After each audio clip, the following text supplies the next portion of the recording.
It's time, Amanda. The time is now. It's time. The hour is upon us. It's time. Panic. Everybody get ready. I'm scared. I mean, it's just the RageSelect podcast. Sorry. Too excited about. Welcome back, everybody. I'm Jeff. Yes, it is time. We got a big banger of a show Hell yeah. this week. We had a big conference last week, and I think it's big bangers from here on out because next week is GDC, and there's like all these movies and games and there's a crazy lot of shit coming out. Saints Row is next week. I'm fucking pumped. Wait, is it next? Yeah, it is next week. Yeah, it's next week. Not just that, but I heard that new Bandai Namco JRPG Soul Hackers is only 40 hours long, and I'm like, oh shit, I can play a 40-hour I could game. actually do that, yeah. So yeah, we have a lot to talk about. But before we get into anything, we're recording this on Thursday, yes. and I watched that She-Hulk while I was eating lunch. Funny story. Yes. I have not. You have not? No. Okay. I got a lumbar sprain, and I've been at the doctor because I couldn't walk. John had to fucking to be my... Was it from hulking out? My human... Yeah, I was like, we're watching She-Hulk. And then I fell. So I was in a massive amount of pain all yesterday and last night, and then John had to work the next day, so we were like, we'll stay up and we'll watch it late. And then it was like I took pain pills and then fell asleep, and John was like, well, I got work tomorrow, so I'm not gonna keep you up. And then he went to sleep, so we were watching it tonight. Okay. I've heard good things. I'm a huge She-Hulk fan, and I am pumped. It was, the thing is that I don't really have a very good read on it right now because it's very much just a setup. Like this first episode is kind of all just explanation and setup and whatnot. You got to explain why there's a She-Hulk, who is a She-Hulk, what is a She-Hulk. I liked what I saw. Like it seems like it was. I liked the first episode had a lot of Hulk in it, and I liked the interaction between Hulk and She-Hulk. I'm interested more to see where they go because, origin story plus training arc is not exactly like indicative of, that could be anything. This could be the first episode of literally any show. Yeah. This could be the first episode of, I was going to say Batman, but you have to kill his parents if you're going to do that. Oh, I'll kill his parents. Parents don't die. So, but I thought it was pretty good. I was a little distracted from time to time with the CGI, but I'm not as big a stickler about that as other people are. That won't bother me. That's whatever. I really like that actress. I only watched like one season of Orphan Black, but she was really good in that. I mainly know her as the girl that Aziz Ansari dated for like 3 episodes of Parks and Recreation. Like she was in Parks and Rec season 3. She's like this nurse that comes in that he ends up dating for like 3 or 4 episodes, and then she's just gone from the show. Interesting. But yeah, I don't know. I mean, it's one of those things where it's like, if you already have Disney Plus, you might as well watch it. Check it out, turn it off. If you get 15 minutes in and you're like, I'm not feeling it, turn it off and go watch something else. Like, we all live in a world that has the ability just stop, pause, walk out of the theater, do whatever you got to do. I don't know if this is like an older person thing, but I feel like I'm very like, if it doesn't feel like it's pertaining to me or something like I'm going to be entertained by, I've decided to stop wasting my time. So, like, if you start watching She-Hulk and you're like, this isn't for... Don't watch it. Watch something else. I don't care. Yeah. Watch the Muppets. I watched one episode of What If, and I was kind of like, I don't like the animation all that much. Yeah, I was still trying to stay in the Marvel circle when What If came out, the first season What If came out, and I watched like one episode and was like, oh, yeah, I don't want it. I'm just more interested. I want to see the Marvel legal comedy show. I want Ally McBeal with green skin. Yeah. I don't want another punch, smash, and do the thing. They said like all the interviews and everything has been very much She-Hulk the lawyer. Yeah. And all my favorite comics from She-Hulk have been She-Hulk the lawyer. Yeah. Like her 80s persona is my personal favorite. The like breaking the fourth wall. She talks to the writers. She'll talk to like the fucking talk. She did it before Deadpool ever existed. Okay. There's a little bit of that in this first episode. I super enjoy that about her, because she's in a day when a lot of women in comic books were very like either damsel in distressy or like I'm the serious one. Right. She was goofing around, having fun, sleeping around, and being like a super enjoyable character. And then they were like, okay, but she's also a lawyer. Let's like, once we got into like the early 2000s and like mid 2010s, they started really digging in on her being the lawyer and really being like, this is a lawyer who sometimes punches people. Okay. And I prefer that. Yeah. So. Well, I don't know. We'll see where it goes from here. The first episode, the other thing I know that for some people this may seem weird. The other thing that kind of rubbed me the wrong way, even though I know that they couldn't avoid it, was there's a lot of talk in the first episode about the other stuff that's happened. Like, they talk a lot about Tony Stark and Steve Rogers and stuff like that. And because it seems like her stuff is very like the law around, like she's going to be a lawyer representing superheroes. Sure. It seems like you're going to have to talk about superheroes. Yeah. I think it's just the reason that Moon Knight worked so well for me was because it was so disconnected. Yes. And I haven't been between Love and Thunder and Multiverse of Madness and Spider-Man and stuff. I just haven't been as interested in this whole all interconnected, you got to know all the stuff type of thing. So, but I tell you what, I actually was, I was cruising around Netflix and I was watching trailers for shit on Netflix because you posted Guillermo del Toro's haunted the cabinet mansion, of Curiosities. Is that what it is? I believe so. Yeah, and the thing is that I was Cabinet of Curiosities. Yep. There we go. The thing is that I looked at it and I was like, I don't know. Maybe I'm very wary about like VHS and the ABCs of Death and that kind of stuff. The horror anthologies that have been coming out lately. Yeah, same here. But then I looked at who was actually directing the individual sections, and it was like, oh no, you got like the people that actually directed things that I really liked in horror, like the lady that did the Babadook or the guy that did the Empty Man, you know, and it's just like, oh, I liked those movies quite a bit. The Empty Man. Is it good? It is weird as fuck. It's on my list of movies we're gearing up towards the like getting to Halloween where I'm going to start watching a lot more horror movies. Yeah. And I keep adding more stuff to my list. I highly recommend it. It is very, very dry and very, very strange. That is my that's my wheelhouse, man. I bet you'd really like it. The other thing is it's like 2.5 hours long. Yeah. And it like the thing is that I can really understand why a horror movie fan would because they cut the trailer for that thing like it was going to be a creature feature or like a slasher movie. You know, it's just like the rules of the Empty Man, like on day one this happens and then you watch it and it's just like this is more like David Lynch or Jacob's Ladder or some like weird psycho crazy horror than it is like the fucking what was the Wish Box or whatever that one. So yeah, but I really liked the because let me see if I can figure out who all these folks are. This was Babadook. David Pryor was Empty Man. One of Guillermo del Toro's like cinematographer guys. Yeah. The guy that did The Vigil and the Firestarter remake. I don't know either one of those. I hear the Firestarter remake was garbage. Panos Cosmatos is Beyond the Black Rainbow and Mandy. Oh yeah. Which is like okay. I forgot. Yeah, the Mandy guy's in it. And then this lady Catherine Hardwicke did like Twilight, the original Twilight, and like Lords of Dogtown, and like a bunch of weird. I don't know about that one. I did like Lords of Dogtown. Annie Lily Rapport is Girl Walks Home at Night. Nice, and that I hear was fantastic. Yeah, I never watched that 100% either. 100% on my list. And then this Vincenzo Natali did Cube, Cypher, Splice. Oh God, Splice. Did you watch Cypher? I think, if I'm not mistaken, I think that was a Cypher. Lucy Liu movie. Was this? Yeah. It was this really weird science fiction spy thriller. Lucy Liu, like at the tail end of Lucy Liu Mania, like 2005, and it's this really weird. Did low Lucy budget. Liu Mania end There's a point when that ended? Yes. Where was I? I still have her posters on my wall. When was the last time that Lucy Liu was in a movie?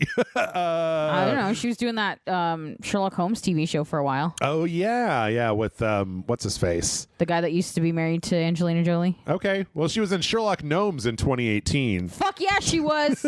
Doing voices for Kung Fu Panda, Secrets of the Scroll. And she's going to be in Shazam, Fury of the Gods. Okay, great. Right. Yeah, why not? Anyway, that's what I bet to. I'm sure next week I've got Better Call Saul is ending. I can't imagine unless the ending of that show is just. Even if it's just Bob, I was going to say, if it's just Bob Odenkirk flipping off the camera for 45 minutes. Like, and then greatest it goes, ending of all time. This is the greatest. This is exactly what I wanted. So good. Exactly what I wanted. Wow, this was like a cinematic masterpiece. Yes, exactly. Can't believe it. I don't think there's any way that could not be something that I'm going to recommend, but I don't know. I'll come back next week. What about you? Have you been watching? You playing anything? You been doing anything? We started watching League of Their Own. Oh, on Amazon. Yeah, we only watched the first episode, but it was really, really good. I'm really hyped about it.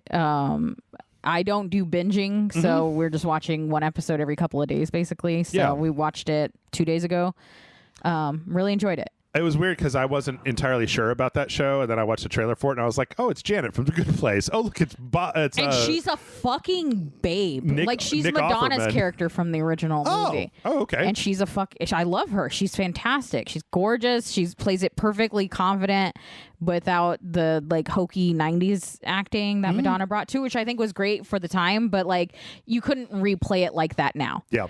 Because that was very Madonna playing Madonna, I think. Man, I don't know why I bought, but I bought the DVD of A League of Their Own, and it was just very much in my big notebook of DVDs, and I'd just be like, what do I want to watch today? And I'd be like, oh, I haven't watched this in a while. It's such a solid movie to throw on. It's a bit long, so every time I'm like, God, I really want to watch it, I'm like, I just don't want to watch a long ass baseball movie. I think it's because I really like Gina Davis. I fucking love Gina Davis, but if I want to watch a Gina Davis movie, I'm gonna watch A Long Kiss Goodnight or something. Yeah, she's great in that. Cutthroat Island. You know what's funny? I've never seen Cutthroat Island. I didn't mind. Somebody had to tell me that it was the worst movie of all time, but then I don't trust people's fucking. Movies have a real low bar for me, where I'm just like, it wasn't mildly entertaining and over in 2 hours. Great, A+. Even if it's a fantastic movie that changes the genre, if it's 2.5 hours, there's a good chance I'm not going to rewatch it. I'll tell you what the other one is, though, that I was thinking about the other day is that have you been keeping track? And it's not coming to a streaming service. It's going to be a theater movie. That was it 3,000 Years of Loving or whatever? Longing. Longing, yeah. Yeah. The oh god, Idris Elba and Tilda Swinton, where he's a genie. Of who the director and it's, is. Yeah, it's the Fury Road guy. That's right. Yeah. His cinema. I was reading up on it because I was like, oh shit, it's in theaters. Is it already? No, next week it's going to be in theaters. Oh, okay. But I was like, it's hitting theaters soon. But that's not the right Fury Road. That's a professional wrestling house show. That's funny. That's a different one. Your wiki knows when I'm around and is like, you meant the wrestling thing, right? He meant wrestling. That's what he meant. But the cinematographer for Fury Road, that's also not it. It did not come out in 2019, Jeff. Damn it! When did it come out? 2014? 2018? No. Nope, that's not it either. Okay, maybe I type in Mad Max instead of just typing in the words Fury Road. I'm so distracted by there you go. It's Fury Road, boom, done. Could have been done. George Miller. That's George Miller. Yeah. The cinematographer came out of retirement to do the 3,000 Years of Longing. And it was he's only done that one other time. For Mad Max Fury Road. Oh, nice. So apparently he just does whatever. George Miller comes out and goes, hey, I want to do a movie. And he's like, all right, I'll work with you. Yeah. So, yeah, it's really funny to me. Because I was looking at his filmography because I knew that they're making a Furiosa movie, but that's just been in development for fucking ever. Yeah. And then I remembered that 3,000 Years of Logging was coming out, and it was soon. And I was like, oh, I will watch. You put Idris Elba in anything and I'll watch it. You put Tilda Swinton in anything and I'll watch it. Oh, yeah, that's a twofer right there. You put the two of them in a movie directed by the Fury Road guy. Are you going to watch that? Idris Elba has a movie out right now called Beast, where I think it's like him and his family out on safari. Oh, yeah. And they're like getting hunted by a lion. Yes. I can't tell if that's going to be a good movie or that's I just did a movie because I needed to pay a little extra bills or something. It's, I saw the trailer for that both the times that I went to the theater over the last month, and it was like, I don't know about that. Like, I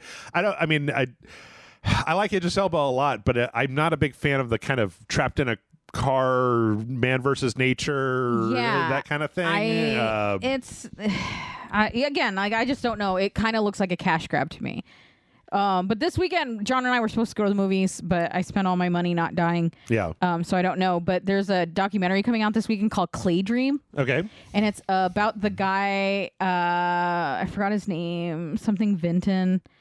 Will Vinton. He's the guy that created the California Raisins and did all that claymation in like the late 80s, early 90s, a little into maybe like the 2000s. Nice. But yeah, it's a whole documentary about him that I've been like dying to watch. I love the little like artsy things that people get into. Like Wayne White got a documentary a long time ago, and he's the guy that did all the puppets for like Pee-wee's Playhouse. Oh, okay. And so he did a bunch of puppets like for, Smashing Pumpkins music videos and things like that. And right. I love the little like, this was the vision of a certain period of time, and people don't know these people's names. Yeah. And so it's really cool. Like the California Raisins were like a big deal for some fucking reason, and all the claymation. I think he did the claymation for that weird Mark Twain where it's like the devil, and everyone always shares the like devil clip. Yep. I think he did the claymation for that, or at least inspired that claymation, because his art looks a lot like that. Like Adventures of Mark Twain. Yeah, because they had like the big heads.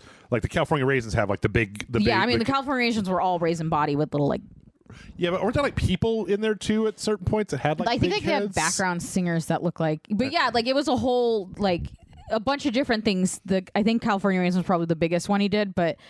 Yeah, it's just, it was like every commercial with claymation was that guy. Every like claymation you like saw during that point in time was either inspired by him, like to look like what he made, or did you do that part in Moonwalker where Michael Jackson turns into like a rabbit for like 10 minutes? I don't know. That's a good question. Probably. Weird one. Well, speaking of weird shit, let's talk about THQ Nordic. Okay. Who's decided that they're going to have their own showcase. With blackjack and hookers. Damn right. By the way, it's very strange. They had a whole hour-long showcase that they did last week. Like, I think it was the day I recorded the podcast with Michael. It's so low bit rate. Like it's very, it doesn't look, it makes all the games look bad. And it's like, that's the whole point, man. I wanted this to look, you're supposed to sell me on it. So, but there was a lot of cool stuff in here. I think that the big kind of like showrunner was, or the big kind of opener was the fact that we're getting a new Alone in the Dark. What do we need Alone in the Dark for? We already have the perfect Alone in the Dark movie starring Christian Slater and Tara Reid. Like, was it 2 hours? Was it less than 2 hours? Did it hang together coherently? No. No. Tara Reid played a doctor, it was so an Uwe consider Boll. that. Yeah, it was an Uwe Boll movie. Yep. So you didn't get a chance to see any of this? No, I didn't. Okay. I fell asleep. That's all right. So this is interesting because I feel like this is hearkening back to original Alone in the Dark, like not the kind of edgelord like reboot guy or whatever, but like this is like Edward Carnby. It's in Louisiana. It's got a very kind of Southern fried gothic horror. Yeah, it looks cool. Type of thing to it. It appears to be some kind of like, I don't know. There's some parts of the trailer that make it look like it's going to be like a third-person action game where you're also like talk to people, but it's got pretty decent graphics. Oh no, you get to choose. There's two protagonists. There's a lady, and then there's Carnby, and then there's this other lady, and it looks very kind of like weird reality bending, Lovecraftian with monsters that you shoot. I'm into it. I sure. I never played these games because they came out when I was younger and just wasn't interested. You know what? There was an Alone in the Dark that had a dark-haired guy that was like a reboot that was on the PS3 or something. But I was thinking of Gabriel Knight, not Alone in the Dark. I was thinking of Southern Fried Detective games, and that was Gabriel Knight. But yeah, Alone in the Dark has never been a franchise just like you. I played the first one, I think, for Asylum one year with Chris, but I remember the popularity of it and people talking about it, but it always seemed kind of, not to sound insulting, but kind of like mid as far as like horror games. Yeah. Like there's your Silent Hills and your Resident Evils, and then it's like Alone in the Dark. You know what I mean? Like it's never like, nobody's ever like preaching Alone in the Dark as like one of the best of the best. I'm trying to think of, because it was kind of Silent Hill-ish, or no, Resident Evil-ish, where it's kind of the third. Wow, there were a lot of them though. Okay, so they just kept coming out. There was Alone in the Dark, Jack in the Dark. What? A small game made during the second day's production as a promotional game. Okay. That sounds like the horrors of going to Jack in the Box at midnight. You know what I mean? Jack in the Dark. Jack in the Dark. Alone in the Dark 2, Alone in the Dark 3, Alone in the Dark New Nightmare was the one that I was thinking of. God, that was 2001. Yep. And then there was Alone in the Dark Reboot. Oh, nope. That was the one I was thinking of. 100%. 2008. Oh, and then this one, Alone in the Dark Illumination. I think this was... I think I played this, where this was 2015, but it was like an online Left 4 Dead third-person shooter thing. Oh, yeah. That everybody just fucking hated. So, not the best track record in the world. Yeah. But, horror... But I'm always down for a new horror game, and I think now, I give it a fair shot. Yeah. Because it looks good. Who's, nice. Is this the one that I was looking at the developer for? Yeah. It's this company called Pieces Interactive that has done some stuff, but I don't know. Maybe. We got a trailer for Destroy All Humans 2. This game is out in like a week and a half, like 2 weeks. It appears to be like Destroy All Humans 1, a remake of Destroy All Humans 2 with updated graphics and slightly updated gameplay. Yeah, if you're into Destroy All Humans, I'm sure that it will be a thing. I don't think you're going to be converting anybody who wasn't already into you will have seen this trailer or heard the words and know if you're into it or not. Yeah. I've always been kind of... The problem is, I actually thought they did a really good job updating the graphics of Destroy All Humans Reboot, but they didn't do anything to the structure or the gameplay. And it's that very PS2 era. Yeah, I was going to say it's very dated. Didn't we play it? I thought Matt and I played it, but I can't remember. It could be, I don't know. Maybe you just showed me something on it or threw it on while I was over or something. But yeah, I remember it being like, oh, this feels like it felt back in the day. Yep, pretty much. We saw this next one was called Space for Sale, which appears to be a... It was like listed as like a space reality game where you have to like... It's basically just a build. It's like House Flipper, only you're, instead of flipping houses, you're flipping the land of Mars. Yes, exactly. You're building. Oh my God, the whole alien designs. You're building like these little tiny plots of land, and it's all kind of from a top-down perspective. Yeah, cute. Almost little like squat characters. Tilt shifted, but it appears like it's getting resource management, builder kind of thing, and survive a hostile alien planet. And then build houses for aliens. So that looks cute. Yeah, nothing special, but cute. I mean, it's funny because this conference has like some high points, but it's altogether kind of like a 6.5 out of 10. Yeah. So there was that. They're remaking the original Gothic, which I never played, but I know is like a cult hit. Yeah, I don't even know if I know it at all. It's like this real grungy medieval kind of thing. I think I played the latest one briefly. Was that the one that had Chris and I played this game that just had Judas Priest in it? Nice.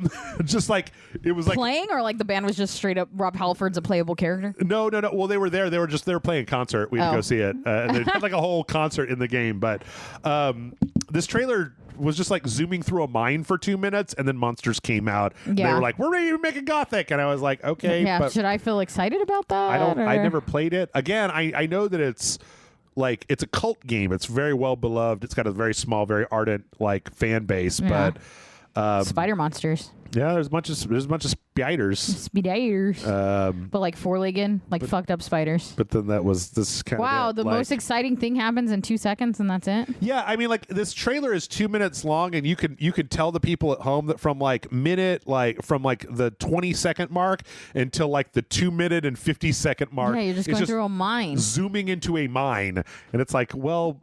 Tell me more. Like, and it's all the same color. Yeah. Like it's all just like gray washed out. It's just brown with torches and dirty people. Yeah, carrying shit around. Like what am I supposed to be excited about here? Was there at least dialogue or something going on? There's like in the far off lands. Yeah, but I wasn't listening, so yeah. I don't know. I mean, cool. I guess if Gothic is like something people like, maybe it looked great, but it looked a lot like a bland mine shaft and spiders. I mean, was that the one with Judas Priest? I have to find out if Judas. that was or was it Judas Priest? Because no, it wasn't. Okay, this was a different game. From there was a trailer for Jagged Alliance 3. This I think is really interesting because this is a really old game. I played the first one of these when I was a teenager. Okay. And then they made a sequel a few years later, and it's like XCOM based tactics, but it's like mercenaries in like war-torn fictional area. Yeah. And this one seems to take place in kind of like a fictional African country where there's like the daughter of the monarch has gotten away from the coup that the rebels did, and then has gone on to the mercenary internet and hired your guys to come. I mean, literally, like in this trailer, there's a bunch of pop-ups, and then it's like, oh, here's AIM, the company from the first game that you can just hire some mercenaries on. She's like, hell yeah. You just I'll put my credit card information in that pop-up. Yep. And it looks very much similar to the first game, where it's like a tactics game. Yeah. But it's realistic. Well, that looks fun. Yeah. And the main thing that I remember from it was that you had like these very specific characters, like that were real characters. They weren't just kind of blank slates. They you got attached to them. And then, they get personalities. Yeah, and then like if they died, it was permadeath, and so you'd be really careful because if you died, you didn't want to get them killed. But other than that, I mean, I'm a sucker for a good tactics game. Oh yeah, it was a little rough around the edges, but that's fine. Yeah, but it also looks incredibly violent, which I dig. Yeah. So you just watched a shack get destroyed. So yeah, yeah, this looks cool. Yeah. It looks like they did a good job. This has been like in the works for a long, long time, so it would be surprising to me if it was too terrible. The Valiant is one of these ones where I'm going to be like, nah, I don't care. This is like it's like one of those Kingdoms games, but then like when you fight in as a real-time strategy game. So it's like you do all the fucking medieval lords doing their things, and then when you go into attack, it's like a top-down real-time strategy game, except it doesn't appear to be building. It appears to be more like tactical attacking. I gotta be honest, where it's just like stuff like this. There's another one later on that's like one of those kingdom building simulators. Yeah, it's just not that interesting to me. I'm not a medieval guy to begin with. Not my jam. Yeah, like if these were a bunch of space marines, that I'm interested in. I like space marines. Yeah. But these guys, I don't know. This just looks like what is it? The Warhammer, not Warhammer. Total War games where it's just like mainly tactical, moving guys around type of thing, which me.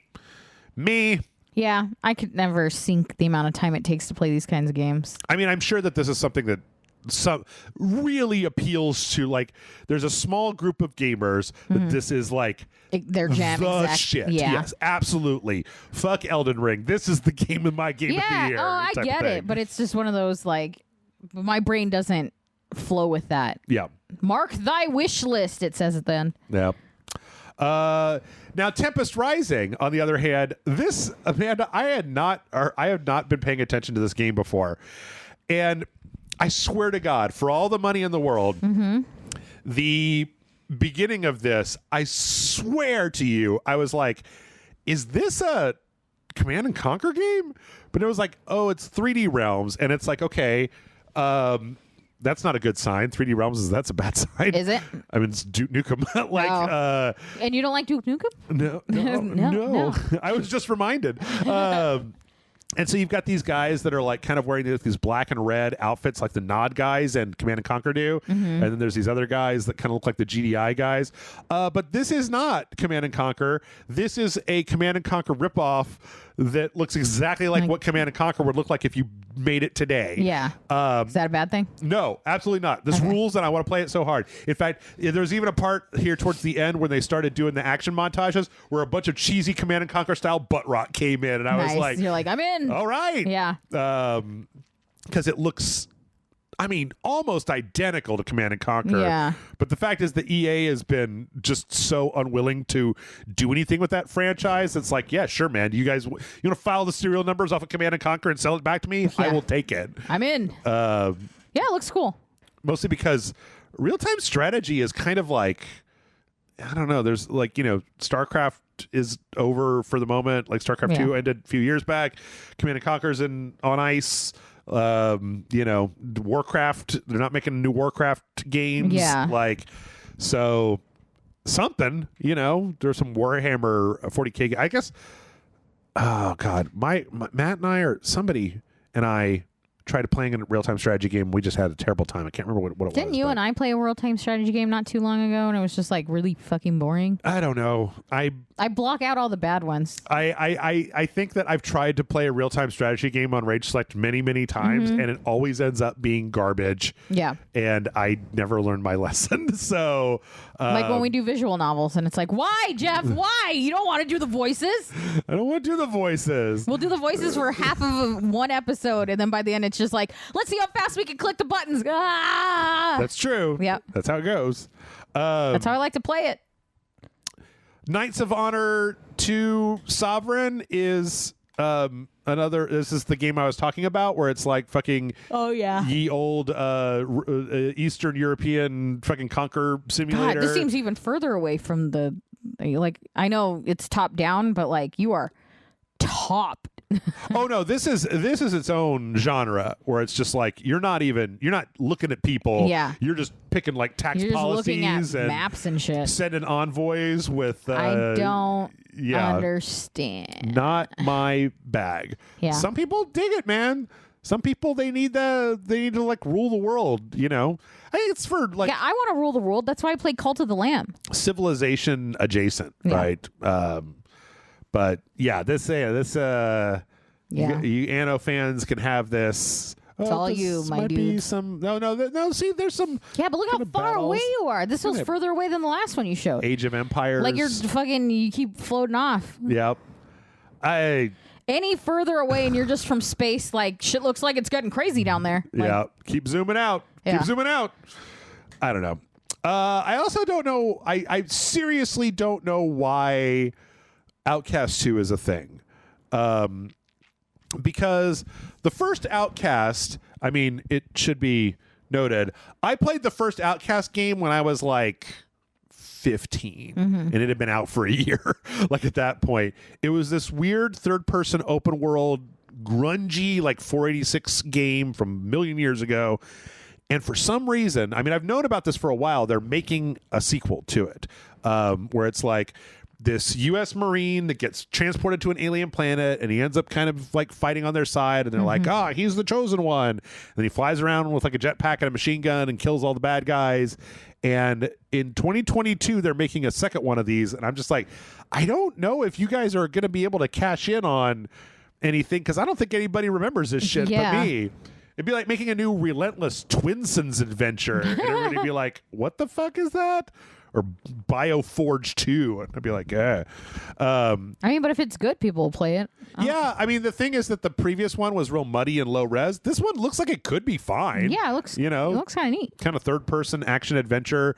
It's just my brain has a hard time getting over the premise of dragging this shit up from my childhood and making another one. Is that not how you make money nowadays in entertainment? Dragging shit up from people's childhood and making another one? Yeah, but they finish dragging all the profitable shit up from Gen X's childhood. Yeah. And I feel like they don't do that anymore. Like they drag shit up from your childhood, not from my childhood. That's fair. Yeah. Also, the main guy. My childhood's not over, Jeff. The main guy. There was a problem with the faces the last time I saw this, and it looks better now. Also, the main guy of this game is like the most generic Whitey McStubbleson that we've seen in a video hot game. minute. Yeah. But who knows? I mean, again, it's if the game is fun and it plays well, then sure.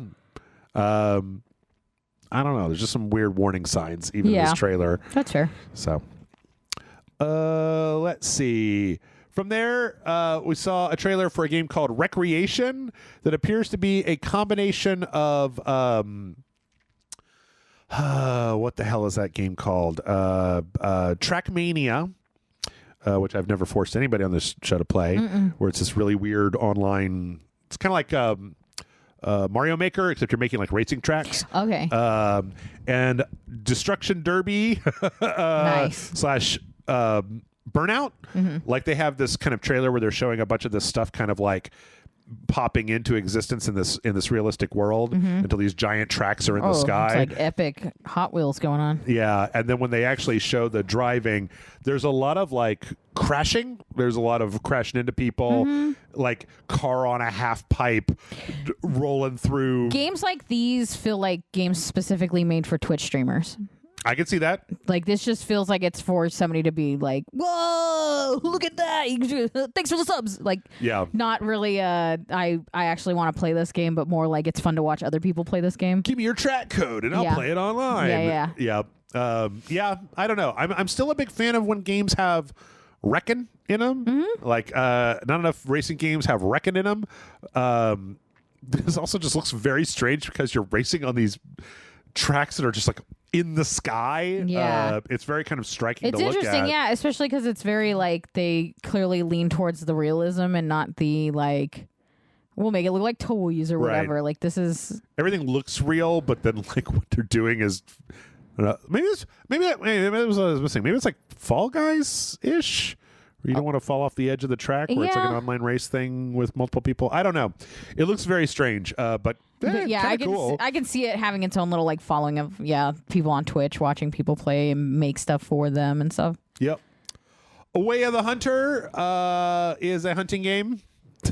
This came out this week, actually. I was thinking about playing it on RageSelect, but it's it's one of them there hunting animals games. The only thing that's really weird about it is as part of this trailer, it's like you play as this guy who's come home to his family's hunting lodge, but there are a bunch of poachers in your area that are killing the animals. And I'm like, do you have to kill them? Yeah, are we gonna kill the poachers? Do you have to hunt man? The most dangerous game? Ice-T? Is Ice-T here? I'm in. I don't know, because the rest of it just looks like a regular like drive to place, get out, find a deer, shoot deer. Which Amanda, I'm actually not I'm not opposed to hunting as a thing. I do though think you should eat what you hunt as opposed to just shooting it so you can take a picture next to it. Yeah. Also, then it kind of. There's no way that the virtual hunting game, I can't eat what I kill in the virtual hunting game. That's okay. They're not real living beings unless you believe in Tron. That's true. So I don't know. I was telling me a lot of shit about Digimon and how they're on the souls on the internet thing, but I don't know. Obviously, this is not a RageSelect kind of game. What? We love to hunt here at the RageSelect. Sit in this duck blind and fucking make the calls. Yeah. Can you imagine if we did play that game? It's just me and you making up calls the whole trying to get birds to fly over to us.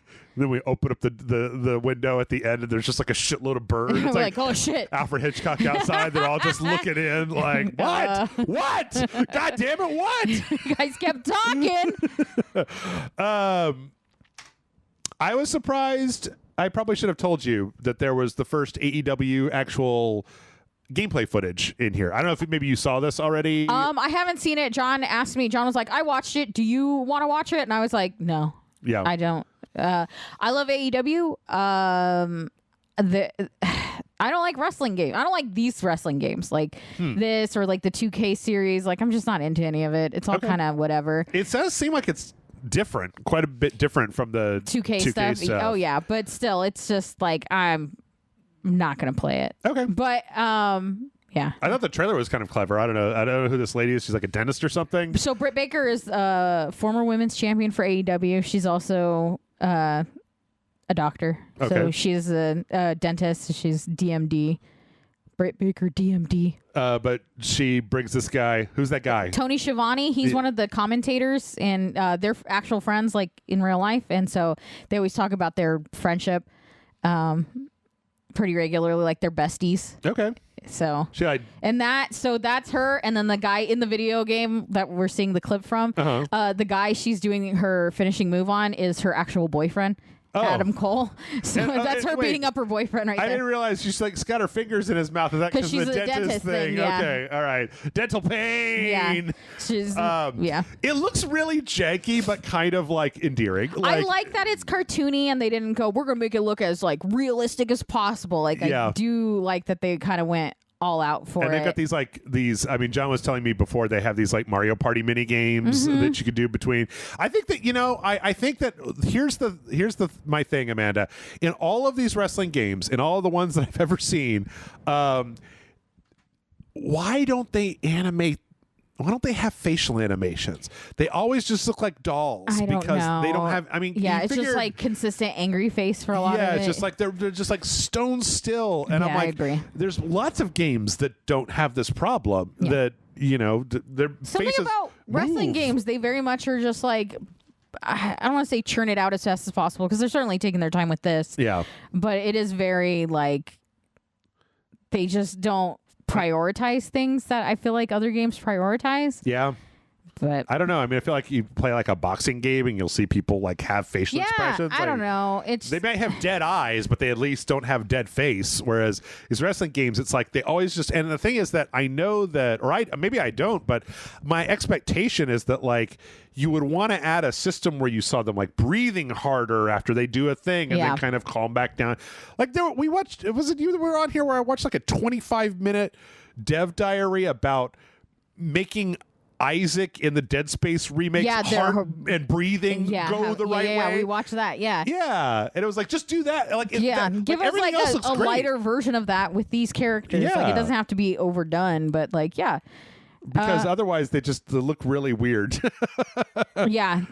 Yeah, I know. I don't know. Maybe the people at Ukes they skipped that day in video game development class, and it's been like 25 years. And we're supposed to do that? Yeah, I don't know. It's fine. It looks cute. It looks fun. John's gonna play it. I'll watch him play it. Yeah. It definitely looks better than it looks like. I like that they're doing different things, so it's not all. But the fighting still looks exactly like that. To me, looks just like what 2K looks. The WWE games look like. I don't know. I need to see what the UI looks like. Are there like 5 bars that you have to Oh, that's take true. care of? God. Did your arm turn a different shade of orange after that last hit? Like, that's what I hate about those games, because I need something that's like, it's more complicated than fucking pro wrestling on the NES, but less complicated than the 2K games. Yeah. There's got to be a middle ground where it's like easy to learn, hard to master. Yeah. Because the 2K games are not easy to learn. So, when I was looking through this before, there was this Stunt Fest World Tour. This game looked so bad. This is the reason that I knew that the bitrate was wrong, because this game looks cool. Yeah. But not when it was all low res and washed out on their stream. Yeah. This is some kind of like weird stunting derby. Like, it kind of reminds me a little bit of that Ubisoft game, but then it also has these weird giant in the air tracks. Yeah. And it's like, why do you like turn into a person and then back into a car? Because it's like, it's just about like how, like, I think if I'm looking at it now, I think it's like part Destruction Derby, part Tony Hawk Pro Skater, about just like, can you do the sickest line of tricks And so, yeah, you could transform from a car into a person with a jetpack and a wingsuit and then go back into a car and whatever. Whatever, man. We don't give a shit. Go for it. So when you said the sickest line, you meant like line of cocaine? Because, whew. Also, they got a Jeff-looking motherfucker in here. They do. That's funny. I don't know. I actually think that this isn't the sort of game that I would play forever, but it does seem like the sort of game that would be really fun. Yeah. Like, I don't know. I maybe want to know more about this because it looks like Steep or Riders Republic, like Ubisoft games, but like this looks more fun. Yeah. It reminds me more of like that. It looks like a blast, but it looks like I'd play for like an hour and then never play it again. Well, that's the RageSelect way. Yeah. Play for an hour and then never again. And then that's it. Goodbye. Yes. And then we got a very big trailer for SpongeBob SquarePants: The Cosmic Shake, which I actually remembered was announced, I believe, either last year at the Game Awards or the year before, last year at E3. We already knew this was a thing. They just showed off a really big extended trailer of gameplay. It appears to be a third-person kind of platforming action game that goes through all these different SpongeBob things. Yeah. So I'm not necessarily... I haven't watched SpongeBob since I was a young lass. Yeah. I'm not really... Yeah, I am also not really a SpongeBob guy. Yeah. Came out way later than when I was watching cartoons. So, but it does look like a pretty well-made game. Like I mean, visually, it's kind of cool. Animations look nice. The environments look things very simple, but easy to understand. I know they did the remake of that there was like a PS2 or something SpongeBob game that everybody liked, and they re-released it. Yeah. But this looks like it's an original thing, and it looks, I don't know, it looks fine. I'm seeing things I recognize from SpongeBob. A lot of it seems like it's past my sponge education. Yeah. It kind of reminds me of Psychonauts, right? Oh, yeah. It's kind of that's a good comparison. Third-person platformer. Yeah. But with some goofy stuff and a SpongeBob with like the skin. very like within its own look. And then it appears that all the different levels have different like theming depending on which one. Like episode it's basing itself on. Which also kind of ties into the Psychonauts a little bit. Yeah. That was that. And then at the very end, they had a one more thing. It was kind of nice where the end credit for the show came up, and it said like, as of today, THQ Nordic has 43 games in development. There are 26 still unannounced after this showcase. Thanks for watching. And then they scratched out the 26, and then they showed the South Park Digital Studios logo, and they had Randy going hot, hot, hot, hot, hot, hot, hot in the background. And so that appears that there's some kind of new South Park game. Did you watch the clips from the South Park had a big like 25-year anniversary concert? I saw one of them got recommended me on YouTube, but I didn't watch any of them. I've only TikTok people keep like just clipping out specific songs, specific moments. Like the remaining members of Rush came out on stage and played with them for a song, and it looked cool. I was like, God, that's so weird that it's still like happening. That South Park is still a thing? It's like real weird to me because I remember being like a kid playing the shooting game on the N64, and it's like, this shit is still going on. Yeah. Y'all don't understand how weird it is that this shit is still going on. Like, people criticize The Simpsons. Meanwhile, South Park has been like fucking no slouch as far as still fucking happening. No, that tracks. I was going to say 18. I was 18 when South Park started. Is that fucking weird? I've been watching that shit for 25 years. Yeah. That's fucking crazy to me. I remember because I worked at Dell, and we were passing around the short before it even became a series. Yeah. And then we were like, we had a hidden file server that we were putting episodes on to watch at work when nobody was watching. Yeah. All the way back. Yeah. So I literally, from the time I could drive a car until now, I've been watching South Park. Yeah. And in a lot of ways, I mean, like, I thought that the Streaming Wars 2-parter was good. Oh, yeah. Like, I liked it. Like, every season is not the best, but a lot of times when it's not good, it's just because they're trying something and it didn't work. Yeah. And I can kind of appreciate that. I know that there's a lot of like, I don't know, I don't want to wander too far into the murky oceans. Yeah. A lot of people, especially a lot of younger people, especially a lot of online people, seem to have a problem with South Park. I still kind of like the fact that they just that dumb libertarian centrism humor. You know, Yeah. I don't know. I get a kick out of it. I can hold political beliefs that are separate from like what Trey Parker and Matt Stone espouse on South Park. Yeah. And still find that show funny. I was gonna say, I mean, like not getting into the politics of anyone or anything, but like it is still just a show with like little paper doll characters being funny. Like it's hard to take it extremely seriously. It's just weird. Like, it's just weird that it's lasted this long. I legit thought, like, oh, this was going to be like a Beavis and... Like, when it initially came out, I thought it was going to be like a Beavis and Butthead or something where, sure, it was going to be real popular, be an iconic thing of its time, and then be done, and then they would move on and do other things. They certainly did do other things. Basketball is still one of my absolute favorite movies that they've done. Or like sports movies. I think it's fantastic. But Team America doesn't hold up quite as well, but it's still, I mean, it was good for the time. The and music was still shockingly good, though. Like, why are they so good at making music? That's a very Book good of question. Mormon, like, why are they so good at it? The songs in the South Park movie, the Shut Your Fucking Face, Uncle Fucker. They were nominated for Academy Award because of that. Like, what? How? Like, it's crazy to me. But yeah, it's just, like they're really good at making musicals, and then also they stuck with this show for some reason.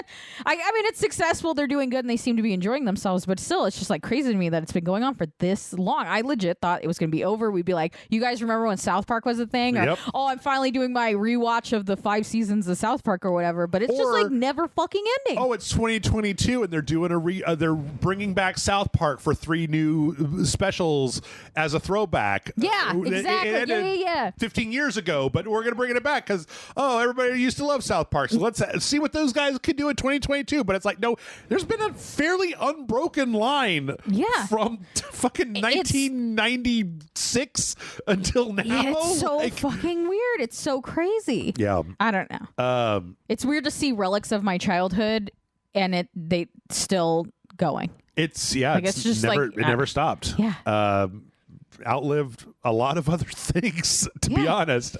Things that I didn't think it would like surpass. I think that you were talking before. We can't go too far down this tangent, but have you ever watched the documentary 5 Days to Air? Yes, which was really interesting. It was really good to watch. I think that's why they're still on the air, is because that style that they developed.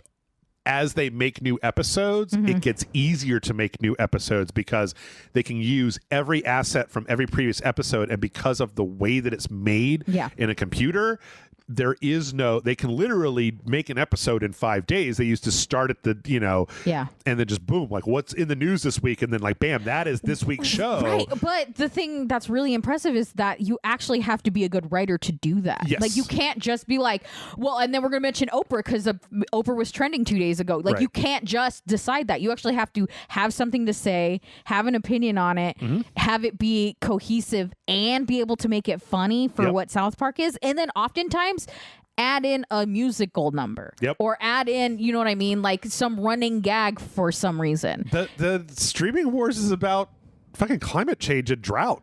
Like, I mean, it's produced in this funny way that also they take jabs at like crypto and the streaming services, and it's got a weird Chinatown subplot in it, and it's just like, what? I was watching it, I was just like, what the fuck, man? Like, it's so impressive, like ridiculously impressive. How are there like so many bad animated shows? I've never watched a single episode of what's that show on Netflix, Big Mouth or whatever. Like I don't care. I watched the first season, was like, oh, that's cool, and then it's like 4 seasons deep, and I'm like, I don't really need to see junior high kids going through puberty. If as an adult it feels weird to watch. Anyway, let's see how many more stories we could pack in before it's time to take a break. So as if all that wasn't enough, we also got some announcements that we're going to, pre-announcements. Disney D23 is coming up, which is their big fan expo that they do every year. When is that? It is, I believe it is in September 9th. September, okay. So it's in a couple weeks. So they said that there's going to be specifically new looks and content for Disney Dreamlight Valley, Marvel Midnight Suns, Lego Star Wars, and then sneak peek at an upcoming Marvel Ensemble game. And that's the one from Skydance that Amy Hennig is making. Okay. Uncharted lady that was working on that. She's also now working on a Star Wars game, which was weird because she was the director on, I believe it was, there was an EA Star Wars game that was a single player Star Wars game, I believe, that Visceral was working on that she was supposed to be making. They showed a very brief, like 4 seconds of animation on it, and then they canceled it. Yeah. And then she left, and now she's with Skydance, and now making a Marvel thing, and also very far into the future a Star Wars thing as well. Because when Disney bought Star Wars, they signed a multi-year exclusivity contract with EA that had to run out, which is why it was all Battlefront and nothing. It's Jedi Outcast, the Star Wars game, the Jedi, the with the guy. Fuck. This is the worst game of charades I've ever been a part of. The single player one that was like Sekiro. They're making a sequel for. Fuck. Fallen Order. Jedi Fallen Order. That one. But so yeah, we're probably going to see that, which is good. And then there's also a whole bunch of other stuff that we're probably going to see. We could see Indiana Jones game. I saw. Look at me reading that Bethesda Softworks Indiana Jones game. Yeah, Bethesda teased an Indiana Jones game made by the people that made Wolfenstein, which sounds like tracks. No brainer to me. We still got Spider-Man 2 and Wolverine from Insomniac that are both hovering out there, waiting to see anything for. And then there are new Star Wars games from Ubisoft, Respawn, Aspyr, and Quantic Dream. Although I think that Aspyr is the Knights of the Old Republic remake. That were you on the podcast when we talked about that? Where it's like they showed it to Disney. Yeah. Oh, and yeah. then immediately I was a part fired of that. the creative director and like one of the producers and like pushed it back indefinitely. Yeah. I remember that. So probably not that, but it would be interesting to see. I mean, there is now a lot of Marvel and Star Wars that is not the bad deal of Battlefront or the dumb Avengers game that Square has. Yeah. Like in the pipe. There's other stuff that could be actually good and fun to play as opposed to a Battlefield ripoff and a free-to-play piece of garbage. Yeah. So I'm interested. Yeah. I'm always interested. I want to go to a D23 event at some point. Just because they drop bombs there sometimes. They're just like, let's do the whole Marvel lineup, and I think they announced Blade at the last D23 event, and that's how we know about it happening, because they certainly haven't really done much with it since then. But yes, I'm very hyped about it. It seems like a Comic-Con without the comic books? without the kind of general hall comic book stuff. Yeah. Where it's just it's like a big fucking E3 theme park for Disney shit. Yeah, and I'm not a Disney adult, but Disney owns so much stuff that everyone essentially is now a Disney adult. Yeah. You know? Well, I'm not going. Well, also, I'm not going there. D23 is supposed to be where we're going to get our first clip of. They're making a new Muppets television series based around Electric Mayhem. Oh, and it's supposed to be Lindsay, I think her name's Lily Singh. She's a TikToker that is now She had that late night show that kind of bombed. Yeah. Apparently, I think it's her, and they're doing a thing where they seem all in on her career for some reason, but I think she's a part of it where it's she's trying to get a record contract, and she teams up with the Electric Mayhem, and it's more like that. I'm excited that it's not the same. We're following the Muppets the same way, and sure. Trying some new shit. Trying something different. Yeah. So apparently we're going to get a clip or new info for that during that time. So that's all I care about. Yep. Baby. Muppets. It's actually it's interesting because again, just to let it remind everybody, Gamescom, which is European E3, starts next week, and Jeff Keighley said they're supposed to have 43 games at the Gamescom live kickoff announcement. Yeah, goddamn. And then the week after that, D23 is coming out, so this is the end of the summer, which is the last gasp, I believe. if my memory is correct, I believe it goes Gamescom, and then in a month when summer is really coming to an end, it's Tokyo Game Show, and that's the end of like then summer we just start conference. hitting like the fall, Christmas, selling all this shit. Then everything thing. just comes out. Yeah. So there's no reason to do it anymore. But yeah, so cool. I'm sure. Show me some shit. Let's see. Speaking of Marvel stuff, people have been digging into Spider-Man on the PC. Yeah. And it found some interesting things. The first thing that they found was that apparently PlayStation, or not PlayStation, but Sony specifically, appears to be like on the cusp of launching their own PC launcher. So like Steam, or more specifically like Origin or Uplay, or one of those things. Yeah. The Bethesda one. This is shit and I hate it. Yeah. Well, okay, so for the most part, this is shit and I hate it. It really depends on... There's two ways that this could go.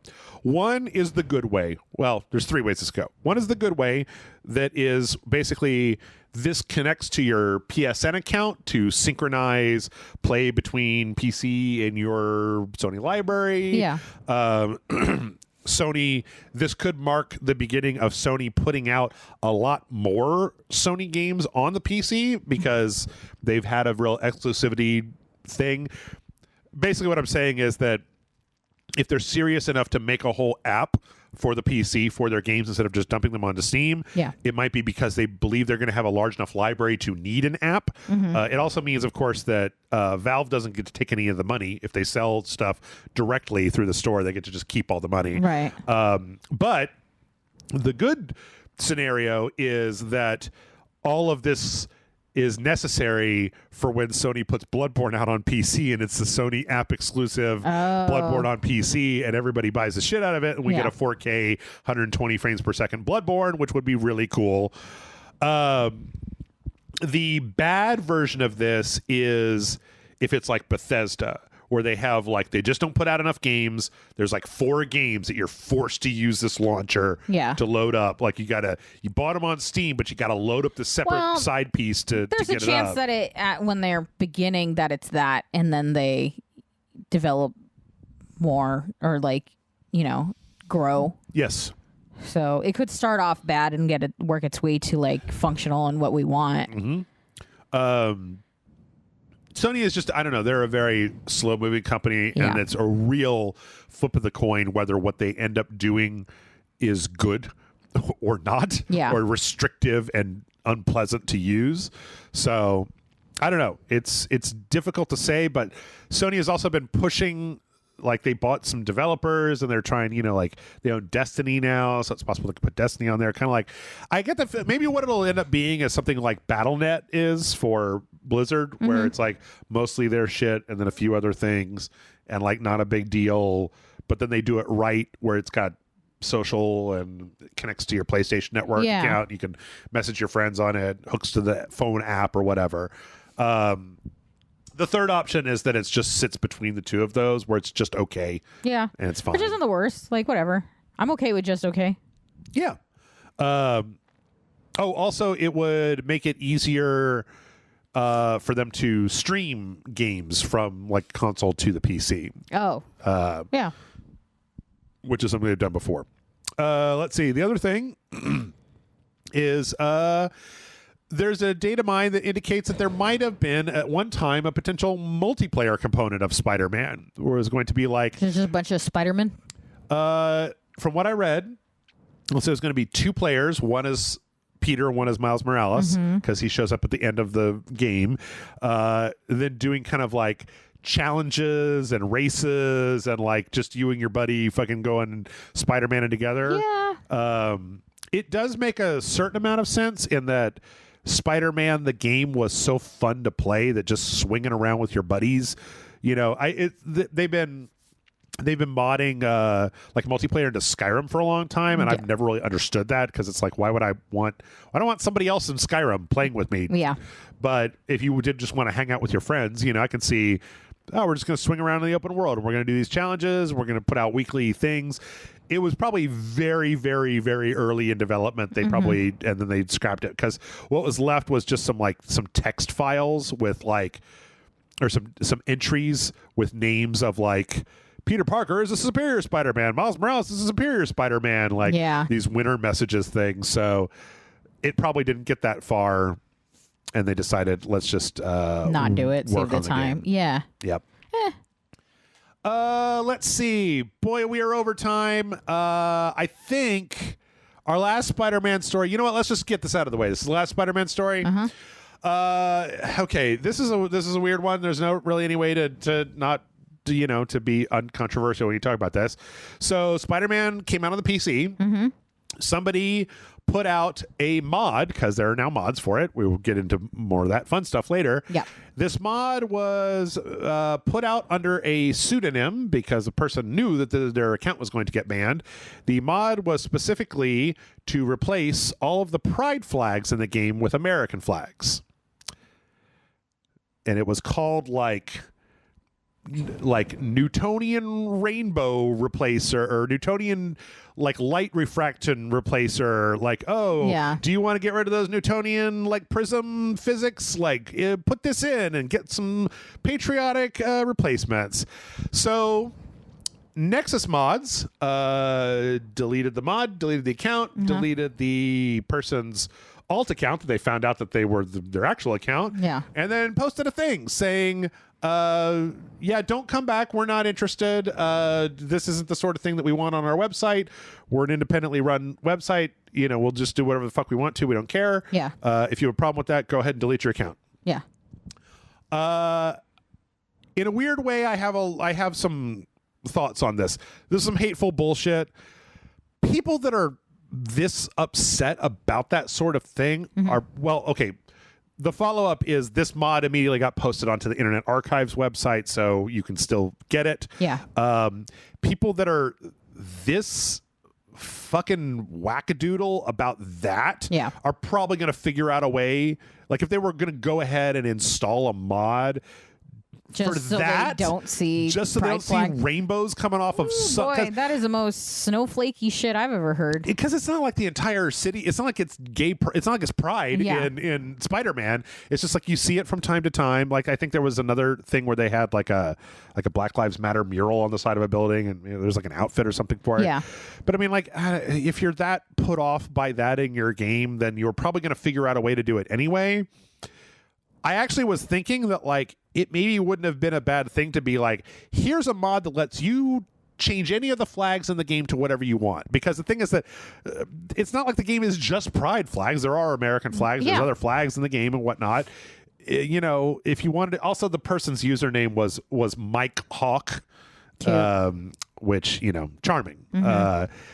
So I don't think you can stop people from being stupid douches. I think it's important for the people that took them down, though, to make that stance of being like, but this is a hateful act, just so we're clear. Like, what you're doing, the act of modding that because you didn't want to see pride flags is in fact a hateful act. Yeah. So I think they're well within their rights to say, well, we aren't going to tolerate that kind of hate just because you don't want to see a fucking rainbow. I hope you don't look outside after it rains. Like, you can't remove the idea of rainbow or pride just because it's not a big I don't know. Like, I also am a little weary of the idea of letting people put their own flags up, because then all of a sudden you're going to start seeing everyone's weird, gross, hateful shit and Confederate flags everywhere because they hate the rainbow, but they certainly like other flags that they show all the time. So, like, I don't know. It's just that at this point, I feel like you need to be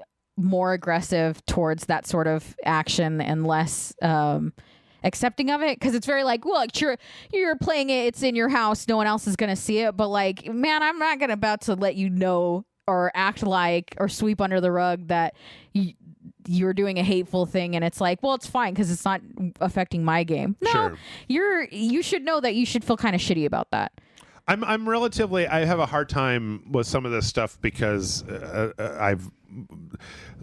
sometimes these days I've turned off a lot of culture because seems to be somewhat overwhelming to me. And it's in no way to endorse this bullshit. Yeah. I think what's interesting, the reason I wanted to bring this up was the question I wanted to ask was, if this person said, if there was a mod that came up that was like, this mod allows you to customize all the flags and all the graffiti in Spider-Man 2016 to whatever you want, would you think that because that would technically allow somebody to if it was change that those. And it was open to like an innocent of just like, do you want to do your own art and do your own thing? Make them all rainbow flags. Yeah, do whatever. That's fine. Yeah. But the fact that this was not that and this was a targeted mod for a very specific thing makes it different. Okay. No, I agree. I was just intellectually... No, because if it was like, oh, so I got this mod that lets me do whatever. So what I did was I took out all the pride flags because I don't want that shit in my game. And I just put up pictures of fucking South Park characters. Whatever. I don't care. You know what I mean? Like whatever we were talking about. Right. That's fine. I don't care. But if it's a thing where it's like, I actively made a mod so that you don't see any of that gay shit, like, no, I'm not cool with that. Yeah. Like, that's on you. That's your little hateful thing. And if you want to deal with it on your own. But they have... the other thing is, I'm not just going to let people walk because you let them walk on little shit and then the big shit just starts happening. It's also, it is available still. Yeah. Like there are places where you can get this shit. So I appreciate that Nexus Mods was just like, then get it somewhere else. Yeah, go somewhere else. It's fine. And if you don't like that, fucking get out of here. Who cares? Yeah. So, and with that, I think we'll go ahead and take a break because. Man, there's a lot of Dragon Ball on the horizon. Oh, God. So. I'm not Michael. I know, but I don't control when Fortnite puts Goku in shit. That's so we'll be dealing with that in just a minute.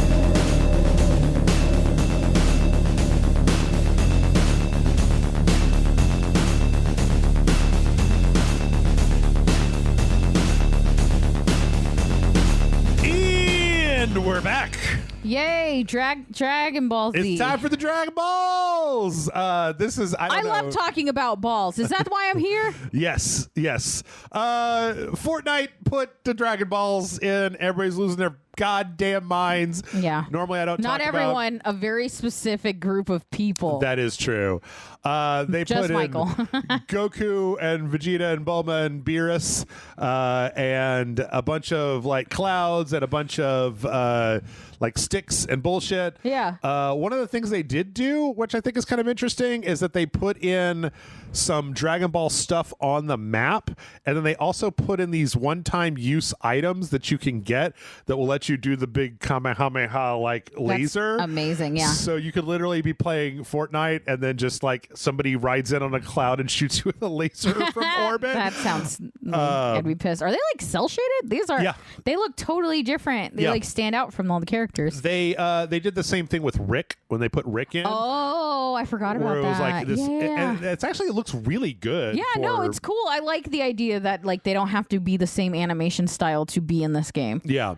Kudos to Fortnite. Yeah, I don't know how they keep getting all the licenses to do all this shit. I mean, Fortnite kind of is one of the biggest games of the fucking century. So. Yeah, I know, but like, I don't know. It's like I didn't think that whoever the fuck owns Dragon Ball like cared enough about what was happening. I really wonder if they have like a person or a team probably that, you know, goes out to find these licenses and they're just fucking top tier of their career. Because they just recently put Naruto in the game as well, or Bleach, or some, or both. I don't know. I don't remember. But they also have. What's interesting is I actually checked this out in like because they have the kind of like chill mode of Fortnite that's not the actual playing the game mode. Yeah. And so they literally have like this beach resort where you can go and just hang out. Yeah. And they have a giant watch screen. episodes of Dragon Ball Z. Yeah. And you can literally like pick the episode that you want out of like a menu and then just go watch it. Delightful. And if you come down, there's like a little viewing area, or if you come down to this one area and you hit a button, it makes it full screen, so you're just fucking watching Dragon Ball. That's kind of neat. Yeah, it's kind of cool.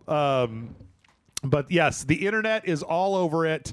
I mean, how could they not be? Right. Like, how could they not be? Also, everybody loves the fact that you can now make all of the Dragon Ball characters do the Fortnite dances. Oh, yeah. So I saw that and didn't realize that's what I was looking at. Somebody was like, check out Goku doing the Dougie. Yeah, doing these dance moves, and I'm like, so somebody like animated this, and then it's like, no, it's Fortnite. I just didn't know. Yeah, which is pretty fucking amazing. It's pretty so silly. It's pretty great. Somebody else, I saw this other one that was like, it was on a Kotaku article where somebody was like, yeah, I was hanging out by Goku's house as Ariana Grande, and then fucking Rick Sanchez popped up out of the water and hit me with the Dragon Ball beam. Christ. What is happening in the world? That's a lot all at once. Yeah. Well. But it's I think it's fine. Wow, Fortnite really is its own version of Multiverse of Madness, huh? It really is. I was actually saying it would be cool if they were able to make like a fighting game version of it, because they have so many of the licenses. But I'm pretty sure that, I know for a fact that Rick and Morty just got added to multiverses. Mm-hmm. So I think that the licenses that they're buying are like very specifically limited to third-person action battle royale game, and not like you can't make a fighting game out of this. Yeah, for sure. But if they could, oh my god, oh, that would sell like fucking hotcakes. That shit has like Batman and Darth Vader and fucking Indiana Jones is in there and the now. Fucking Dune kids and then Halo, Spider-Man, Uncharted. Oh my god, it would be the greatest fighting game of all Cena. time. John Cena, just like fucking John Cena. I don't know, just all John Cena. Yeah, all the time. I'm surprised they haven't gotten like Power Rangers or Ninja Turtles, or you know what I mean? Yeah, I'm trying to remember, because I just at a certain point I was just like, I can't keep track anymore. Yeah, they very well might be. I was telling Michael that like they're like the Funko Pop of fucking video games. Oh yeah, where it's just like a licensed character. It's in this game. Yep. If the Ghostbusters were in there, but they actually did put the Ghostbusters outfits in there. I do remember that. It is, though, I have to admit that I did load it up last night just to take a look. Yeah. And I already had like a bunch of the battle coins, so I only needed like a couple bucks to get the Goku stuff. And I actually went, because they have a no build mode now where it's like you play Fortnite, but you don't have to build a house. Yeah. And it's like, oh, well, great. I don't, the house building was the part that we didn't like the most. Yeah. Well, no. It was more just like, when somebody starts shooting me in Counter-Strike, my first impulse is not build a house. Mm-hmm. But that's what you have to do in Fortnite, is like set up this multiple things. And I got to admit, it was really weird, because I was like, oh, cool, I'm in Fortnite. I'm flying around, here I'm Goku. And then I got to my first pickup, and it was like, and now I've got a pistol. Yeah. So it's just Goku like, blah, blah, blah, blah, blah. I was like, oh, shit. Okay. Goku, calm down. Yeah. So I don't know what they'll do next. Dragon Ball's kind of like the finishing move on the internet, right? Yeah, a little bit, but who knows? Who knows? They'll get anything. That's the thing, though, is because Mario. Can you imagine? Get fucking like Luigi. But they would have to be. They'd have to just be outfits. They couldn't be the characters, because they couldn't be small. They'd have to be the size of a person. I don't want to see giant Mario with the dimensions of a normal human person. I kind of do. It sounds terrifying. It sounds absolutely horrifying. Yeah. Speaking of putting shit in other shit, my god, the shit that's coming to multiverses. Yeah. So there was an accidental, like on the Xbox, they showed a here's what's coming, and it was Stripe from Gremlins, yeah, nice. And like Black Adam, from DC, and it's like Black Adam makes sense. You've already got the Rock movie coming out. Yeah, well, there's Superman and Batman and fucking Harley Quinn is in there, but Stripe from Gremlins. Gremlins was huge in the Warner Brothers franchise, though. Like Gremlins was a big thing for them for a long time, so it kind of makes sense. They've always been their like little backup team. Yeah. I think it's just been so long since I've seen the Gremlins in anything. I know. They're still really popular, but I don't know why. Like, the movies are great, but, like, they've lasted longer than their movies. Yes. But, I think the thing but Warner Brothers has always been all in on Gremlins. I have a little Jeff rant here for a minute, though, is I feel like recently the internet has like quote unquote like rediscovered Gremlins 2 and this weird meta anti-capitalist. It's like a very strange movie. I like Gremlins 2. I've always liked Gremlins 2 better than the first Gremlins. I think the first Gremlins is a goddamn masterpiece that we all should watch at Christmas. I think you should have a double feature with Die Hard and Gremlins, because that part where Phoebe Cates talks about her dad fucking dying in the chimney, and it comes out of goddamn nowhere, and then the gremlins destroy the town, Yeah. and that one gets microwaved, and that old lady goes flying out the window, and it's just delightful. I think it's great. The first one's, I think, the better of the two movies, but I can rewatch the second one over and over again. Okay. Like Christopher Lee's in it as a mad scientist for no reason. There's a transgender, sexy fucking gremlin who I love. I have her action figure. John bought it for me. Oh, nice. I forgot her name. I think it's Greta. Have you seen the Jordan Peele, the Key and Peele sketch for Gremlins 2, where the guy comes in when they're getting ready to make Gremlins 2, and he just is like okays every stupid idea that they have where they're just like, and it's like a salad gremlin, it's and like it's like, yeah, do it, like, yes, do it. Spider gremlin. Oh yeah, but it's great. Like the vast array, because you start getting into like gene splicing and stuff. And Lionel Luthor, I can't think of the guy's name, is like the actor's name anyway, is like the guy that runs the big company that this all is happening in. It's like this big mega mall thing. It's like a mall, but it's also like a movie studio, a TV studio. Oh, yeah. And they have scientists on, like Christopher Lee is in one section, and he's like studying the flu and gene splicing, and then you have a guy that looks like Grandpa from the Munsters, who has I think I can't think of who it is, but he has a guy who follows him around with a camera. Like, so he's filming. He's the only one that can film inside, and then you have the two main characters. Like the whole thing is it's fantastic. It's great. It's such a clusterfuck. It's so weird. I love it. I mean, Gremlins is supposed to be a clusterfuck. That's kind of what makes it fun. So weird. Okay, so we know we've got Shazam and the Black Adam and the Gremlins. We also found some other stuff. Would you like to guess? I'll give you just like full. What franchise do you think? I got two more, and they're real weird and very out of left field. And they have to be like Warner Brothers-y? Yes. Fuck. Because they're all Warner Brothers properties. Yeah. So. I won't even. Oh, man. One's real old, and the other one is... Older than Gremlins? Yes, older than Gremlins. And the second one was a movie from 1988. Jesus Christ. I don't know. What? The Phantom. Like what? No. The one is that they're putting in a new announcer pack that somebody mined the data files out of that appears to be the Wicked Witch from The Wizard of Oz. Oh. Just like, oh, nice job, my pretty. Like That's that so whole funny. thing. And then there appears to be one of the vocal lines where the announcer Wicked Witch is talking directly to Beetlejuice. Oh. Which... What? I mean, Beetlejuice is a big popular... I mean, I guess it's just like we're just doing this is so like hard nostalgia mining. Oh yeah, 100%. What it reminds me of is when Lego made that Toys to Games game, and then they had all these weird franchises that like nobody else had. Because like I don't know, the fact that you could beat up Harley Quinn with Beetlejuice while the Wicked Witch does fucking announcer voice. He'll get you and your little dog too. Very weird. Yeah, I'm into it. Very weird. Very, very strange. Yeah. So, I don't know. Can you get Michael Keaton back to do the voice of Beetlejuice?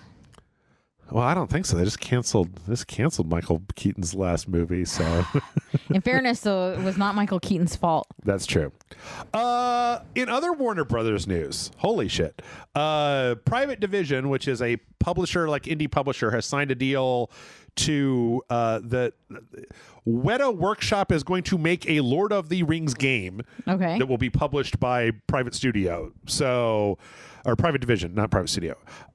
There's not a lot for it yet. Like, there's not really any details because this is just like announced a project is happening. It would be interesting to know whether this is going to tie into the Amazon series or if it's going to be because part of me, I mean, I don't know, man. Maybe I'm wrong because there's that one company making that Gollum game, but that game has been in development for fucking ever. Yeah, and we looks terrible. Yeah, we looked at a clip of it and we're like, this looks like shit. It looks old. Looked like a PlayStation 2, 3 game. I wonder whether like is anybody still interested in playing like a Lord of the Rings? Like besides the like hardcore game? Lord of the Rings people, I don't know if it's like mass there's been a lot of Lord of the Rings games over the years, and they've mostly been bad. Yeah. And I mean, Weta Workshop is good at like visual effects. I don't know if they're any good at making video games. I don't think they've ever made a video game before. So yeah, it'll be interesting to see. Maybe they're great at it though. Like if they've never done it before. Yeah, maybe they're like crazy ass attention to detail is like pays off. Yeah, is what it needs. The main thing I've always wondered though is like, what would a good Lord of the Rings game look like? Because I don't think anybody wants to just play the movies. Like they kind of made those games like way back in the olden days. Yeah. I think it was EA had a series that was just like kind of a third person action thing that just went through the plot of the movies.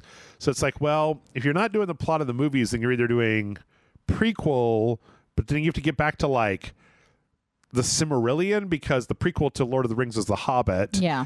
And I don't think if you don't want to play through Lord of the Rings game, you probably don't want to play through a Hobbit game. Could you make a Lord of the Rings game that isn't about the rings and that isn't about the main story, and it's just takes place in that world without interrupting any of that? Possibly.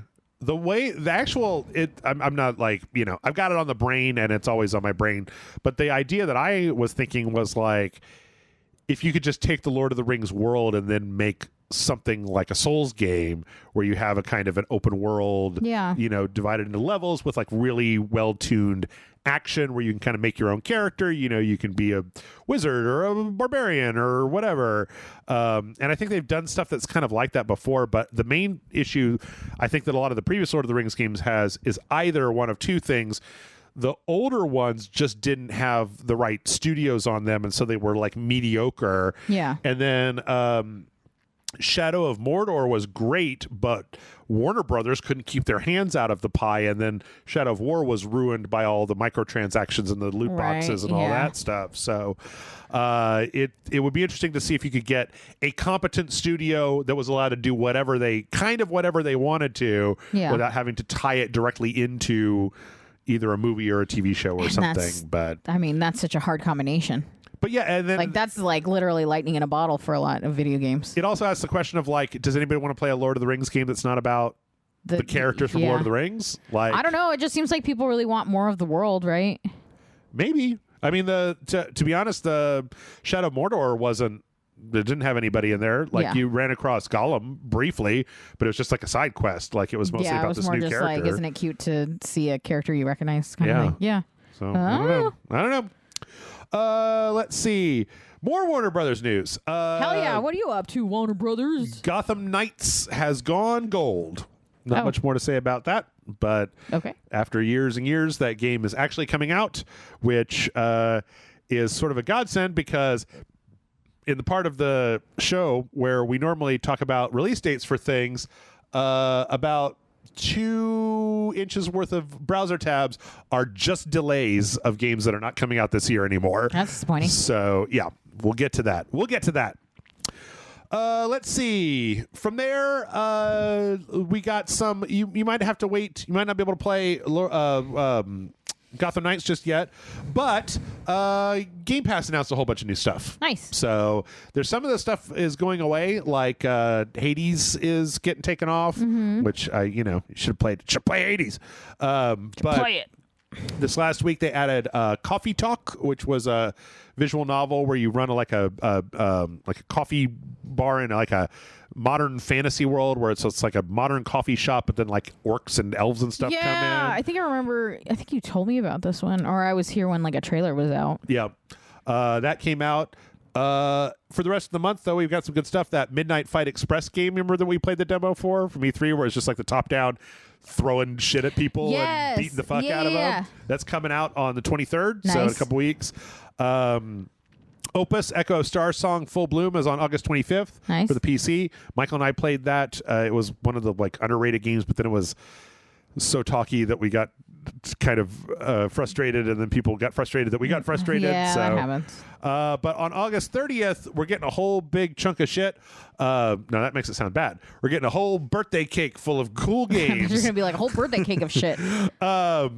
Immortality, which I've been really waiting for got pushed back, which is the one from the guy that made Her Story, and where it's like the 3 fictional movies from like the 70s and like what happened to those stars. Right. Yeah. It's coming out on Game Pass. Blah blah blah blah. But then also Immortals Phoenix Rising is getting put on there. Yeah, and I'm very happy because I want people to play that game because that game rules. Yeah, it was fun. Every time I was around, you were playing it, or we played the DLC for it.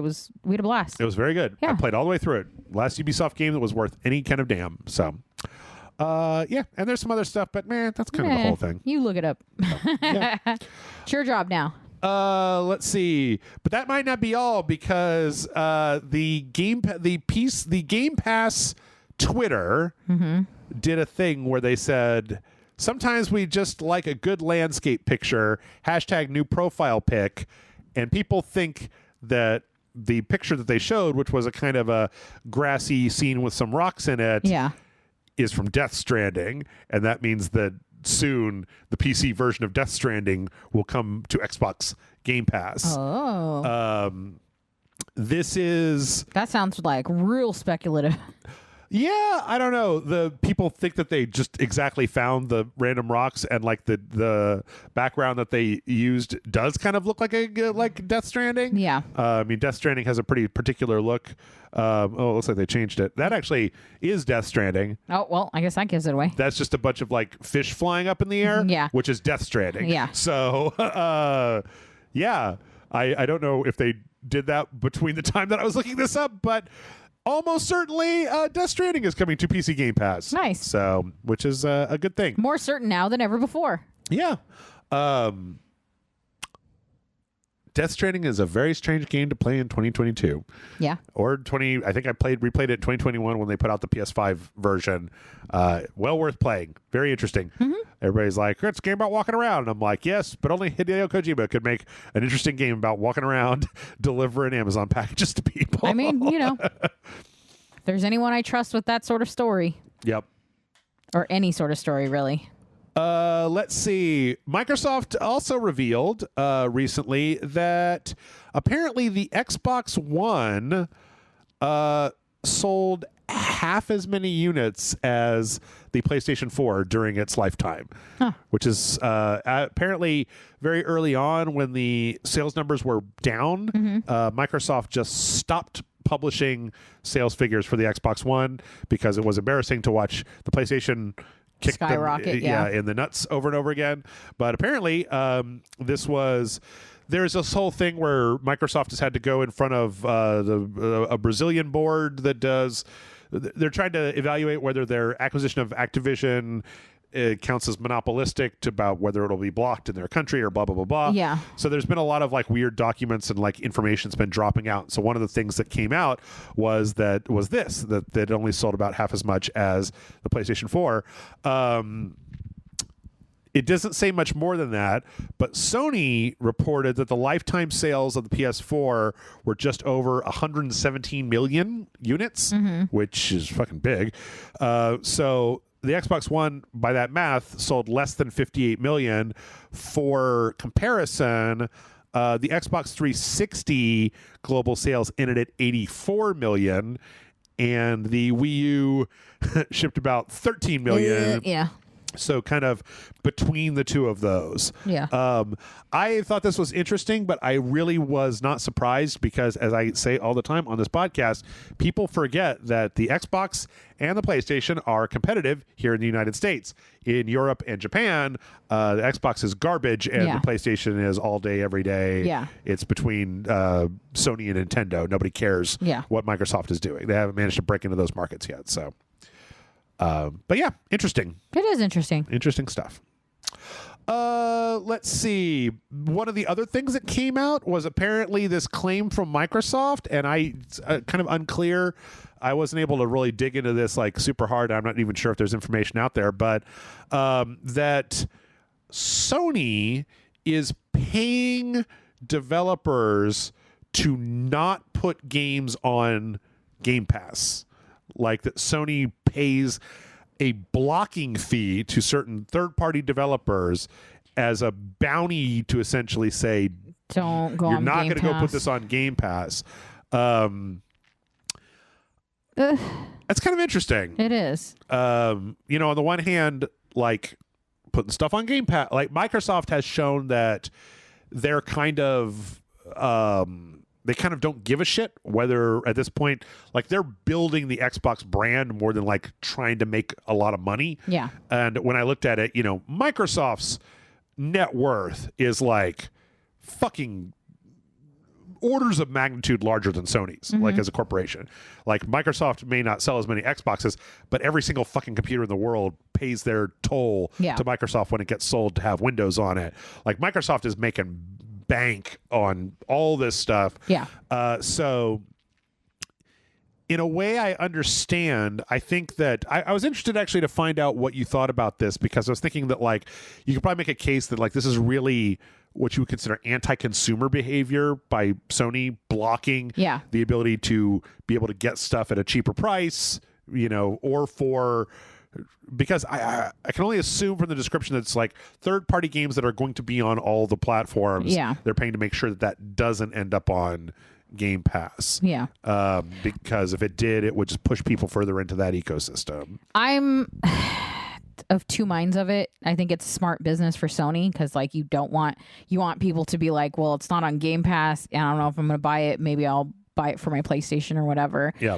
Like it kind of opens them up to, if you're going to pay at Sony. Yeah. But simultaneously, I'm not a huge fan, obviously, because I think it should be it's kind of a shitty thing to do, especially for third-party developers, because like they need as many eyes on their product as possible, because they don't have the benefit of these bigger like AAA title companies being like, all the money in the world to get your shit out there. And so to actively limit themselves. And then I wonder if that offer is made to them and then they say no, if there's repercussions. Maybe. Which is something that even if it's like, no, you can do whatever you want, but then, you get buried within their market, or, you know what I mean? Like it's... Yeah. It's interesting because as a developer, right, you had to look at that and say, I can take this money and essentially subsidize development or take my chances, because I'm sure that Microsoft pays a certain amount for the game for Game Pass exclusivity. Right. But, if Sony is willing to offer more, then that's because game development is such a hard thing. But like if you take less money but you get more eyes on your product and you made a good product, then your next game might be more successful for getting those eyes on you. Sure. So it's just like a big like it's a gamble either way. Yeah. And I don't know if I love that PlayStation is forcing people to gamble their future like that. I guess I'm looking at it more like third party can kind of mean anything, but I'm looking at it more through like the indie or the smaller games as opposed to like the bigger ones. But yeah, I don't love that. I think it's weird, especially after having the conversation of like, and Sony is just like leaps and bounds ahead of Microsoft, but still they're still more than happy to shoot down Microsoft any chance they get. I think that the reason it probably has to be done, or the reason that they're probably doing it, is because like I feel like Microsoft up until the second half of the Xbox One era was playing the normal game, and that at a certain point they're like a gambler whose chip stack is like 8 times everybody else, who's like, I can win this game. I don't even have to have good cards. Like I can win this game by forcing people to make. We can buy fucking Activision Blizzard. I can buy Obsidian and Double Fine and like big name studios, and I can almost feel like that combined with the amount of money that they are willing to put into Game Pass to get stuff out into Game Pass that is just like unreal. Yeah. That like Sony can only make them the deal of like, we will give you a chunk of money just to make sure that your game is on all of the platforms for sale, because we can't compete with this. But I almost feel like left unchecked, Microsoft, like, because the other part that I feel like my brain keeps needing to catch up on is that this is like a snowball rolling downhill, is that once the Activision Blizzard acquisition is done, it means that all the most profitable video game out there, the most profitable franchise that exists on the market right now, goes into Microsoft's coffers, right? Yeah. They only get richer, right? They buy Double Fine, they put Psychonauts on Game Pass, it ends up going off of Game Pass. You know, they're building this momentum of having more and more money come in through more and more of these studios. They fucking own Bethesda, for God's sake. Yeah. Like, that you have to try to fight against it, because if you just let them go, eventually they're just going to have enough money to start snapping up more and more. Yeah. You know, if they can buy Activision Blizzard, who's to say they couldn't buy like Square Enix, Yeah. you know, or like somebody like Epic Games. I mean, you know, Is this not a little concerning that it's more about the competition between those two than it is about them working on them fucking selves and like making good games? Or good consoles? It just feels like so much of it is like, well, if I just keep torpedoing you and you keep torpedoing me, eventually one of us is going to come out the winner. And it stops feeling like if we make good games, like it's the focus is so on the wrong part of it that it becomes a little concerning. Then it's like, no, that's, I mean, the thing is, I think that I 100% agree with you. And that's what I was trying to describe about Microsoft, is where Microsoft was like, well, we can't beat them on game quality because the franchises that were holding us up during the 360 era, they've all come to a conclusion. The developers have gone indie. They've gone to other stuff. Yeah. What they're making isn't making as much money anymore. Meanwhile, Sony doesn't have as much of a problem sitting on Spider-Man development for 4 years until it's absolutely perfect. Yeah. And the more the Sony does that, like in the PlayStation 4 era, Sony was the snowball, right? Like the more that went on, the more they were able to attract niche, like Japanese developers. They had better relationships, I think, with those developers. There were a lot more indie games that were coming to their platform. Hell, they snaked the giving you free games. They were the first ones to do that, right? They put it on on PlayStation Plus back when Xbox Gold was just paying for Netflix and multiplayer. Yeah.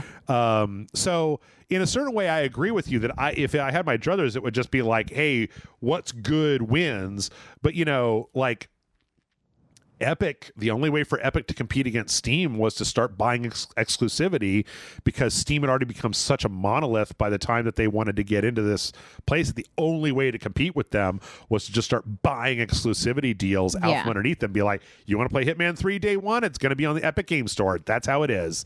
Because otherwise, everybody would just stay on Steam, you know, the end. Like, the only way Microsoft is in the positive position they are now was just by giving away free games and then buying up huge studios. They didn't do any independent inside work to make better stuff. It's kind of the way that there are better operating systems than Windows out there, but everybody puts Windows on every single computer. Yeah. You know, nobody's putting like superior distros of Linux on there. And you know what? In a way, I can't blame them, because look at the Linux thing. I want to play games. That's hard to do on Linux. I need to run Adobe Premiere. Yeah. That's hard to do on Linux. Or, you know, run Photoshop. People be like, well, there's this janky version of Photoshop that you can get for Linux. It's like, well, I can't do that. So here I am with Windows 11 on my that's true. Once new you start PC. like standardizing and everything is all within the same like like cookie cutter, like mold. It's really hard to kind of like pull out of it. Yeah. It's like once you get really deep into like the Apple ecosystem where all your movies are on iTunes, and then suddenly it's like, I won't fucking touch Apple because of that. Yeah. Because it's just like, it to me, I mean, somebody described Austin as a velvet rut. And I feel like Apple is very similar. Yeah. Like, you get stuck in it, but you're also kind of cozy within it. Sure. And so it's hard to get out. Yep.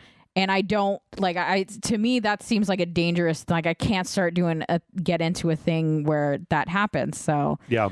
So I feel like at a certain point, once you've eliminated just the raw who has a better thing, then you've started to get into like, we're having money fights. And that's what we're doing right now. Yeah. It's just like, so I don't know. It just bothers me when it feels just like a bunch of like corporation versus corporation attacking each other. When meanwhile we're talking about video games and the art of telling stories in this interactive mode, and they're like, yeah, like whatever, it's fine. Like, we'll make a game and you guys are gonna buy it, but fuck them. And but I don't want you playing that shit for free because I want you to pay over here. Or if you're gonna play, you're gonna pay for it, kind of thing. And it's like, okay, like especially in this day and age where, you know, in this economy, you want me to pay for every video game?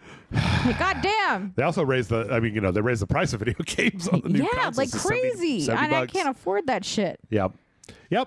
I mean, the flip side of that is always it sucks that Sony is blocking people from getting things for cheaper. But as I've always said, there is nothing that would stop Microsoft from 5 years from now, when they've got 70% of the whole gaming market, suddenly jacking up the price because, like, what are you going to do now? Yeah. Like, where are you going to go now? So I don't know. Interesting to think about. I'm interested to hear what people think in the comments. Yeah.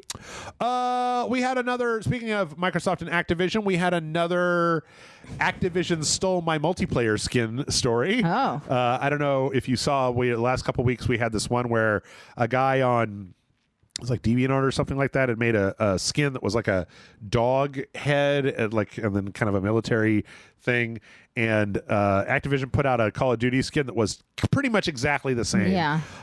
This time it's a little different. They put out a new skin for Call of Duty and called Malware Ultra. That's like a kind of a cyber skeleton. Yeah, it looks kind of cool. And then there's a multiplayer project that's being made by an ex Call of Duty person for the Dr. Disrespect, that streaming guy is making a multiplayer shooter. Yeah. And they have a skin that they put out back in July. Oh, very similar. It's sort of similar. I mean, all right, but like a hooded figure with a skeleton head, and you're like cybery, so of course it's like glowing blue. Yeah. It's also like, it kind of looks like the Taskmaster. Do you remember was he Marvel? Yeah, Taskmaster is Marvel. Yes, Marvel. So here's a side by side, and the thing is that when you looked at the other one and there was side by side, like they were showing where like the pack is the same, the ruffles in the legs are the same. Like they had a big thing where they could show this thing is in the same place. Even the way the cowl is, like this kind of front part, widow's peaked on him is exactly the same. But like the chest isn't the same. See, this is like the chest armor versus this blue. Like the hood with the, I don't know, man. Like the tactical gear shit always looks exactly the same to me. So like all the chest, the black armor, and the like that all looks kind of really similar to me. Boom, boom, boom, boom, boom, boom, boom. Yeah, I think okay. The thing is that I definitely think it's a bad look for them to have basically in the same month two different multiplayer online shooter skins that look identical. You make Taskmaster, give him Blue Skull, that's Taskmaster. Yeah. It's not and I'm only bringing that up because it's a skeleton in a cowl. It's also, and you made it black. Like it's not super unique of an idea. Call of Duty, Ghost in Call of Duty has a skull mask, so I think this is maybe this might be a crypto memory thing, but I also just don't think that this idea is unique enough that you couldn't expect anybody else to do something similar. Skeleton and a cowl, cyber skeleton and a cowl is not super... Also, this one has this very specific like kind of hexagonal kind of mesh to it, whereas this one doesn't. So I don't know about this one. It's funny, but both designs feel imperfect to me, and I wish the skull and the blue chest was on the hexagonal mesh of the or of the other one. Yeah. So like if you mix them together, they'd be perfect, but the way they are, they're both wrong. Yeah. To me. Like how boring to just have like a bulletproof vest and then oh, well, that's a little more. So here is that shit's adorable. This is the Call of Duty skin, and this is like from the guy's DeviantArt page. Like, there's a lot. Oh, that is lot more similarity. Yeah, oh yeah. Well, even just the way they did the dog head, even if they changed the rest of it, like that's the way that it's got the scarf kind of around it. Yeah, that's very much. Yeah, I mean that one's more blatant. Yeah, I mean I don't know what I'm saying here. But because of that, would you not be more inclined to assume that this is a ripoff? Do you know what I mean? Because like we have proof in front of our eyes that they've actually done it. Maybe. I think that if somebody see, my personal thought is that if somebody did rip something off and then they got caught, they took that shit off the store. Like you can no longer buy that thing in Warzone anymore.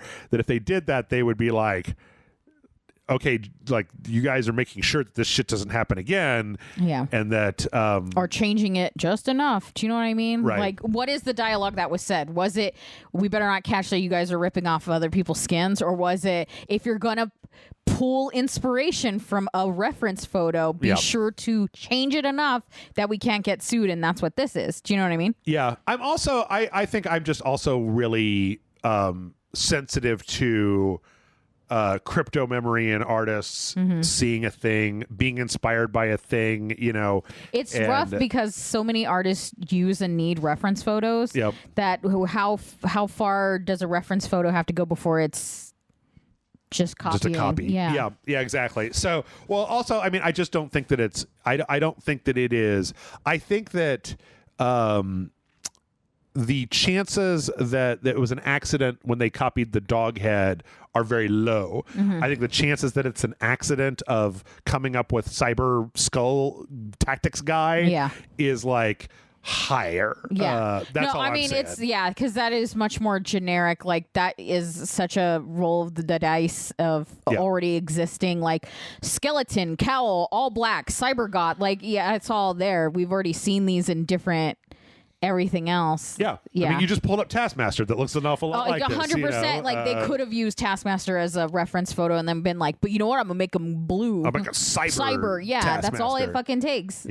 And then suddenly, also this one has like the whole skull, you know. And this other and that one one's has like a flat screen. Also, I gotta be really honest, man. I'm like a Dr. Disrespect's game is going to have like a bunch of NFT bullshit in it, and it's also I'm more inclined to be already like, on my shit list anyway. Fuck it, man. Dude, just go fuck yourself. But I don't know. I'm with you on that. Also, I'll come all the way down. If we get all the way to the bottom of Jeff's feeling hole, I'd never say Jeff's feeling hole again like that. All the way at the bottom. They're both ugly as shit, and I hate them. I'm saying they were, but they're both imperfect. If you combined them, they would look better. Yep. Like it's still, and it even still wouldn't be particularly creative. It would just be nicer for my eyes. And I still wouldn't buy it. I still would be like, all right. The best version of this would still be garbage to me. The end. Give me a dog head.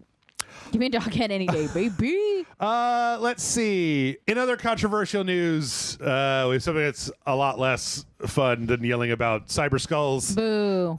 There's a big article that came out this week from Kotaku that basically kind of goes over apparently this. I don't know if this is anything. Is anybody shocked that there was some horrible shit that happened at a video game company?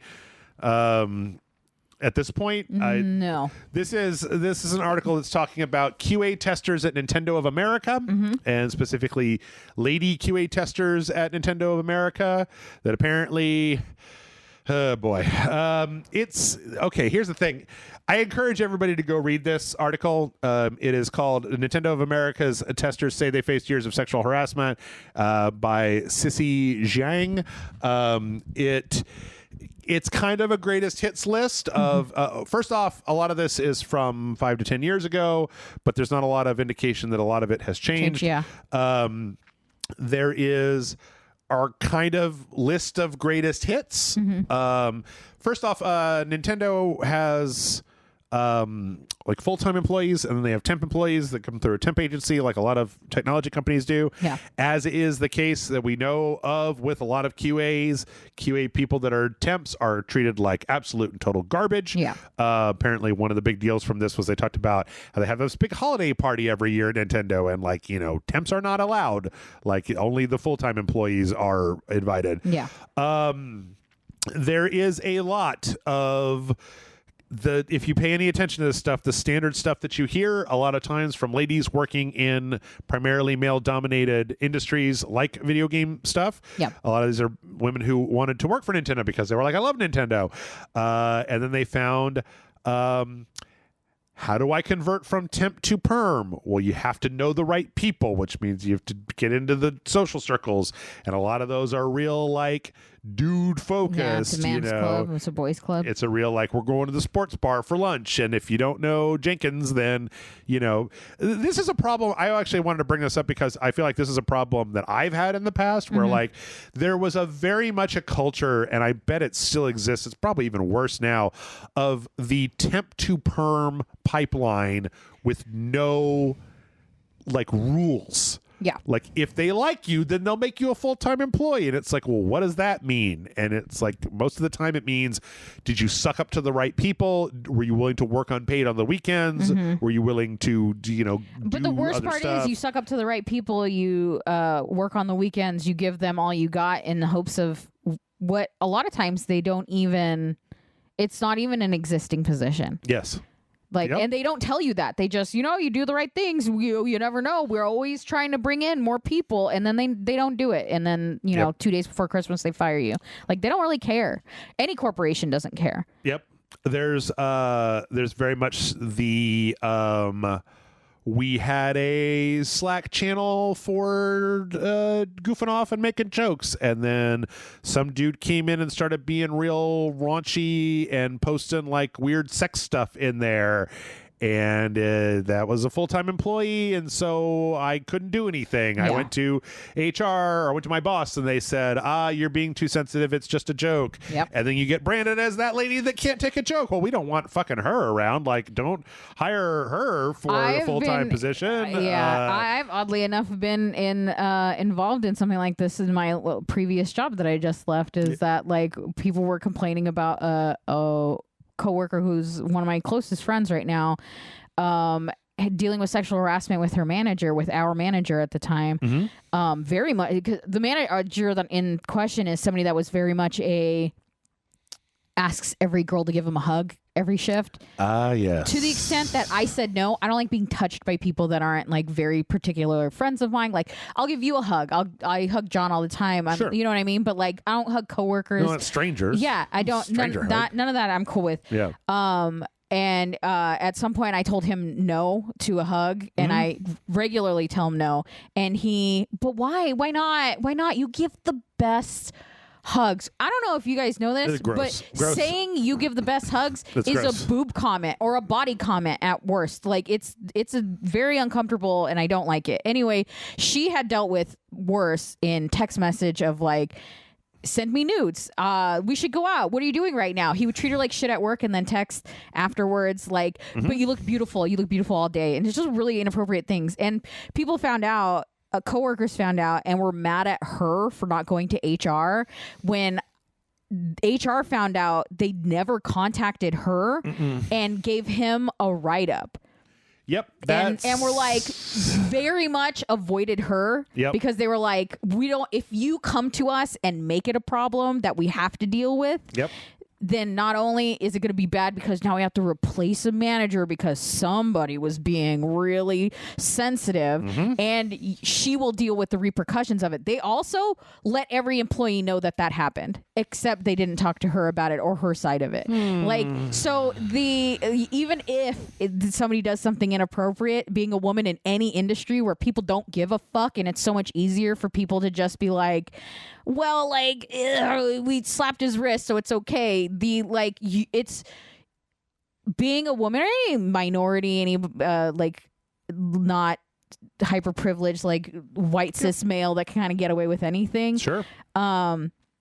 You actually actively have to decide if you want to have those battles or not. Because sometimes it's worth it, but sometimes it's really not. And you're just going to alienate yourself from all your coworkers. You're damned if you do, damned if you don't. Had she started that fight, people would be like, but I really like working with this guy, and now he's not working here, or he's been punished for some reason. Right. Or did it really happen the way you're saying it did, because you're not fighting against it at all? And it's just like, what a fucking shit ass world we live in, that's the way this works. Yep.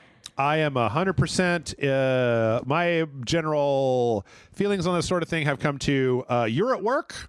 And if you treat work like I have absolutely no problem if you want to go out after work and have beers with your coworkers. Yeah. But I do not like it when that shit turns into at work stuff. One of the thing before about sexual messages in Slack taken to HR.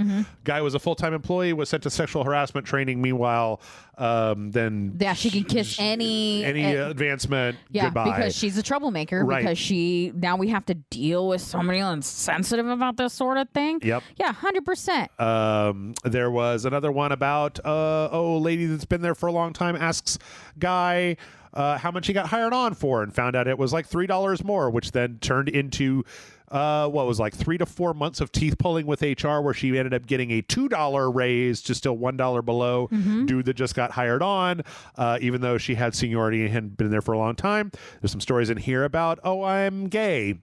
And then a coworker hits on me, and I say I'm gay, and they say, you haven't met the right, you're right, the guy. Maybe just come on out with us. No, I'll change your mind. All right. Same person says that their girlfriend came to the work for lunch, and they were holding hands during lunch, and then somebody complained to HR, who then brought them in and said that this was inappropriate PDA in public, and that you're not supposed to do that. Apparently, a lot of the full-time employees like to use the temp pool as like a rotating dating service. pool. Yeah, So here comes the new blood. Let's go see what's going on.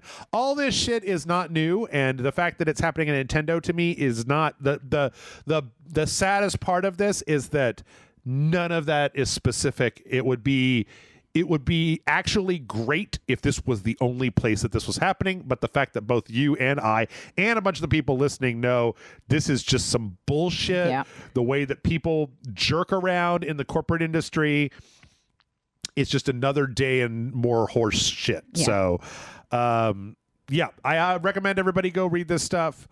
I don't really know how it is in an office. I haven't worked in an office for a long time. And when I do work in an office, I keep to myself. Yeah. And I don't I don't try to bang the people in my office. Yeah. And I don't even really want to be friends with people in my office. I have friends for friends.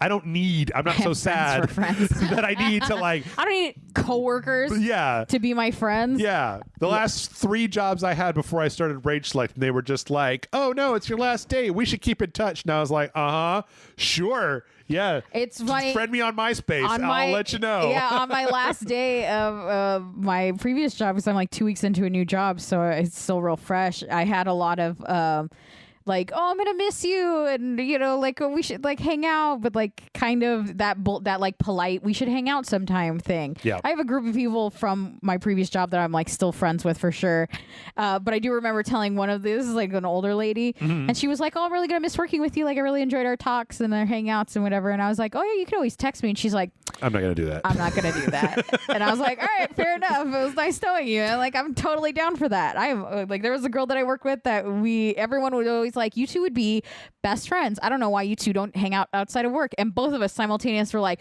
oh no, we're great coworkers. We don't want to be friends with each other. You know what I just realized though is that like in some ways I can't even really fault people, because I was just thinking about like The Office and Parks and Recreation and like there's like all these sitcom cheers, that are based around like people that work at a place, but they're all family and they all hang out all the time and blah, blah, blah, blah, blah. We're talking about a day and age where people are working more than 40 hours a week together. True. You have no time for, are you going to go out and socialize? When? Yeah. Like, when are you going to do that? Especially now when it's like COVID and monkeypox is all happening currently.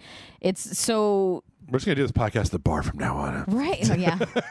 We could. And then we'll get a lot more like... Our special guest is Drunk Amy. Woo! At the end, when everything gets a lot looser and a lot faster, it's going to get a lot looser and a lot faster. Hell yeah. That's a podcast I want to be a part of. Yeah. Also, just briefly, because we are out of time and we must move on. I did want to say that when I started working in the tech industry in the fucking 1996 when I graduated from high school, when I started working at Dell in Round Rock, Texas, there was a very clear, you're going to be a temp for 3 months, and at the end of 3 months, we're either going to decide to hire you or you're fucking out of here. Yeah. Microsoft was the first one who started this bullshit where they let people be temps for years and years and years. Finally, a bunch of temps brought a class action lawsuit against them, and so it created this new cycle where they will hire you for 12 months and then lay you off for 90 days, and you can collect unemployment for 90 days, and then hire you back on as a temp to keep from hiring you on as a full-time employee to pay you. And that's the same kind of ripoff as the unpaid intern bullshit. Right. So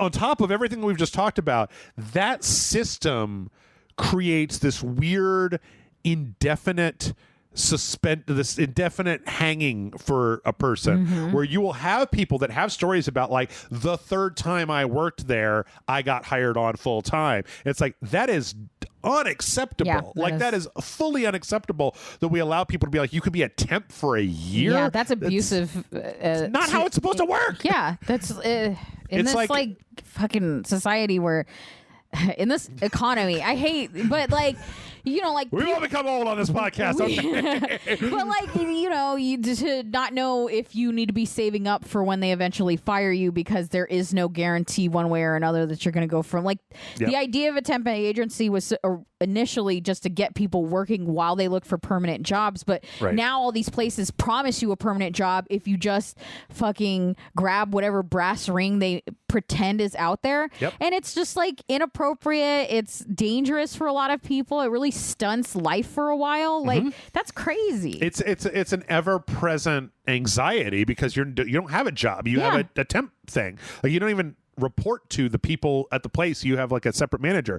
It's the same way, and I'm sorry, I know, I just wanted to get this out there before we go on. I feel that it is absolutely 100% criminal the way that people use 1099s right now in the United States. 100%. 1099 is an independent contractor. You cannot tell an independent contractor when to be there. You cannot tell them when to take their lunch, when to leave. Like, technically speaking, you know, like Uber and Lyft drivers are 1099, they're independent contractors, but that is correct because they decide when they clock in, they decide how long they work, they decide when they 100%. Clock out. But if you work for a company that has you classified as a 1099 where you have to do your own... But you're in at 9 o'clock, don't be late. You're out at 5 o'clock unless we need you to work OT. You're going to work on weekends because we just decided and called you in. It's literally against the law. You're not supposed to be able to do that because independent contractors 1099 classification is for if you hire a fucking roofer to come do the job. They show up, they bring their own tools, they work at their pace, they give you status updates, but you don't tell the guy that comes out to take your patio when him and his guys are going to take their break. You know, you don't say you're going to show up at 5 a.m. every day. And the fact is that years ago, like right before I started doing animation at Spill, I worked for a place that basically classified us as 1099s, but then told us all that stuff. And that is straight up illegal. And when I said that was illegal, I got called up and chewed out by the quote unquote recruiter that had gotten paid a bounty, I think, for getting me a job at a place. They were like, they were the temp agency. I'm a 1099 employee. What the fuck are you temping? Like, I don't work for you. I don't work for anybody. I'm getting paid. I have to do my own withholding. I don't get health insurance. You know, the 1099 is a fucking freewheeling mercenary assassin. You don't tell them when to show up. I worked customer support right when we started the lockdown. I was working customer support for a drop shipping clothing company. Which I did not know was drop shipping at the time. Drop shipping is a shitty way to run a business anyway. But they had me as a 1099, but I had to clock in a certain amount of time, and I had to come in, and like they were like, well, we won't tell you when your break is, but like everything else is like we need you here at this time, we need you out at this time. I was getting phone calls off the clock. It's called an employee. That's an employee, not a contractor. And I am 100% sure they didn't claim me on their taxes as an employee. Like they were doing some real fucking shady shit. No, I mean, like the thing is that there was some time early on in RageSelect where I was actually able to pay people. I have filed 1099s for people that I paid out over a certain amount from RageSelect. I tried to, you know, nowadays I try to give the gift of my lovely voice and my wonderful friendship. But the thing is that, So can I tax that, or how does that work? You can't write it off. I'm sorry. There's not a line. You'll need a Schedule C for that. No, but it's just, I hate the fact that, like, that stuff has become so normalized that it went from when you want to work at a place, you interview and then you get hired, to... well, you're going to temp there for 3 months to a temp agency because we have so many people coming in. We need to make sure that you're a good fit. But at the end of 90 days, if you're not a total and complete jerk, we're going to hire you. To, well, we're just going to leave you as a temp. And then when we legally have to fire you, we'll fire you. But don't worry, you can get unemployment. And you can come back at the end of that because we've already trained you. So we can bring you back. But we're not going to convert you to full-time unless you spend years proving yourself to you're just not an employee. We're going to hand you money. But you're in charge of doing your own 401k withholding from the big greasy stack of fucking hundreds that we throw in your face at the end of every month. Yeah.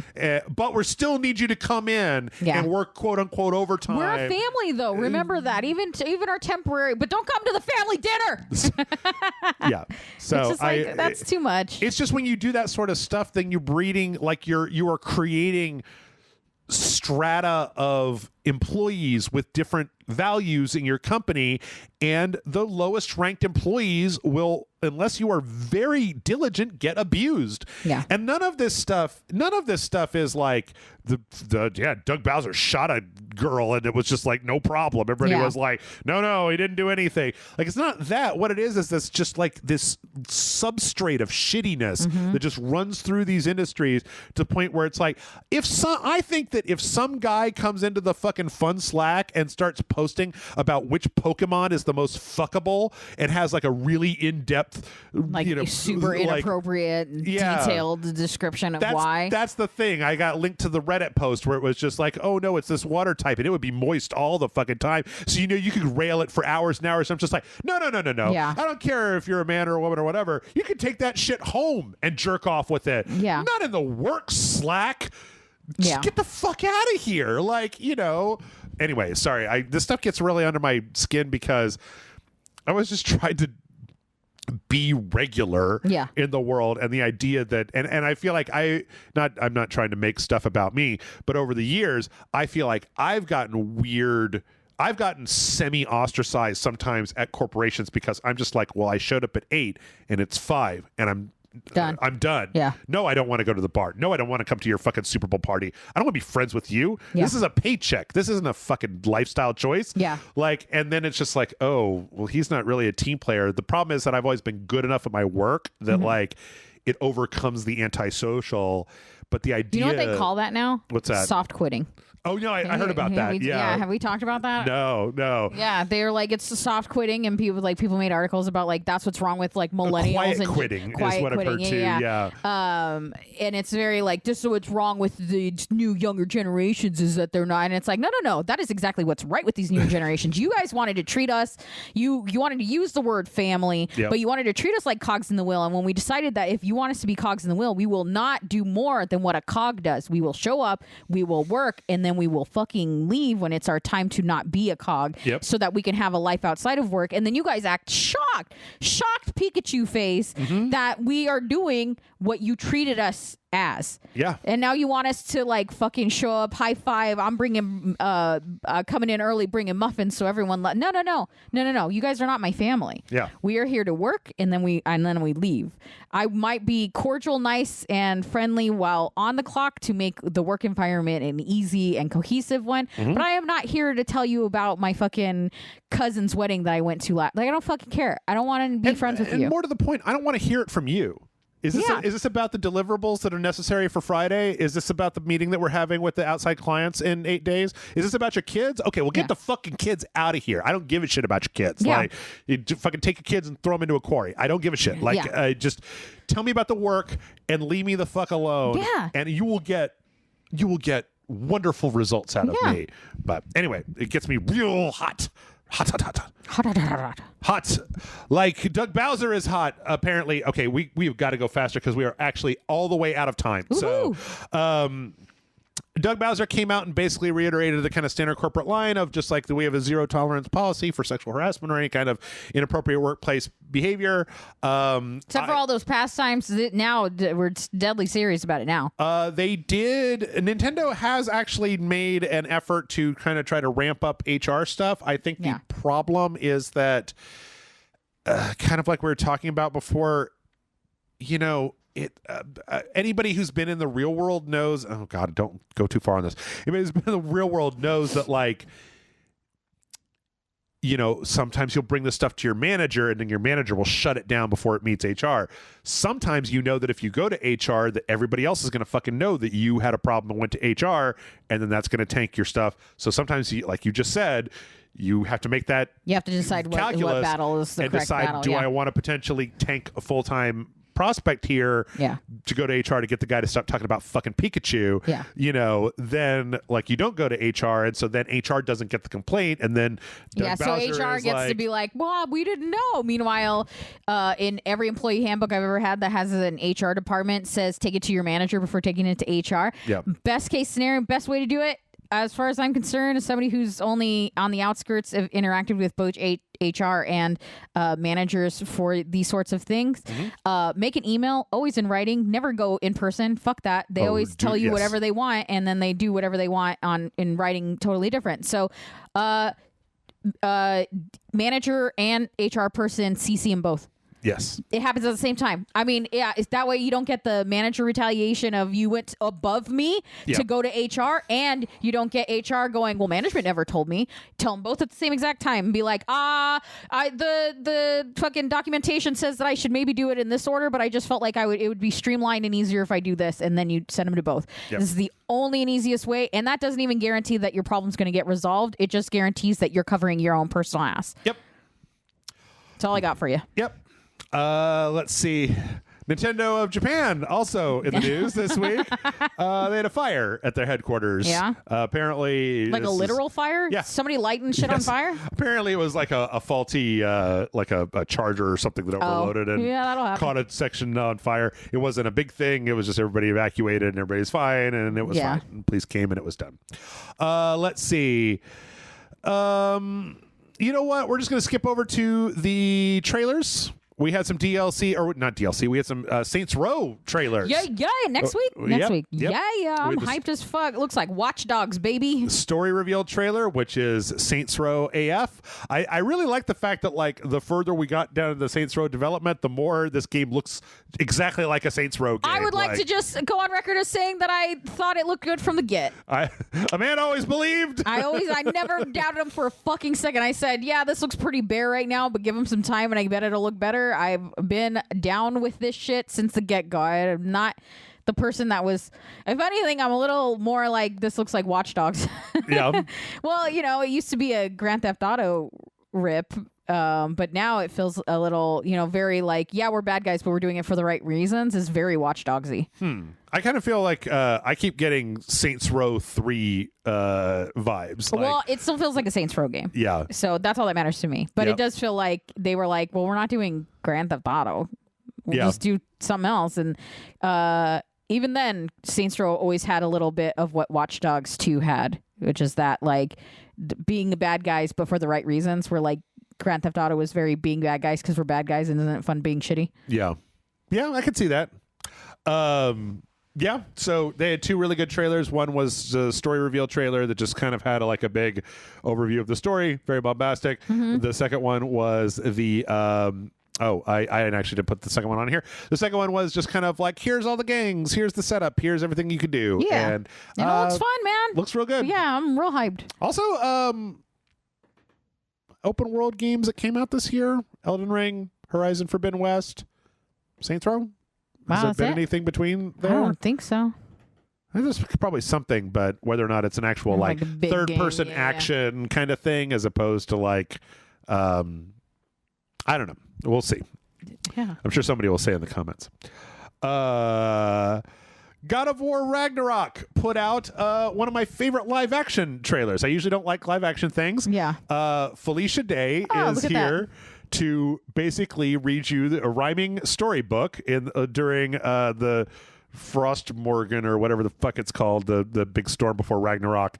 That is a recap of the story of the last God of War game. Nice. And she reads it, and it all rhymes, and it has little illustrations of Kratos and the boy doing stuff, and it literally goes through the entire game, and it's like 6 minutes long. There's a nice little thing where the head guy like breaks in to try to take over the story, and she's like, okay, we're going to the next page now. So but yeah, I like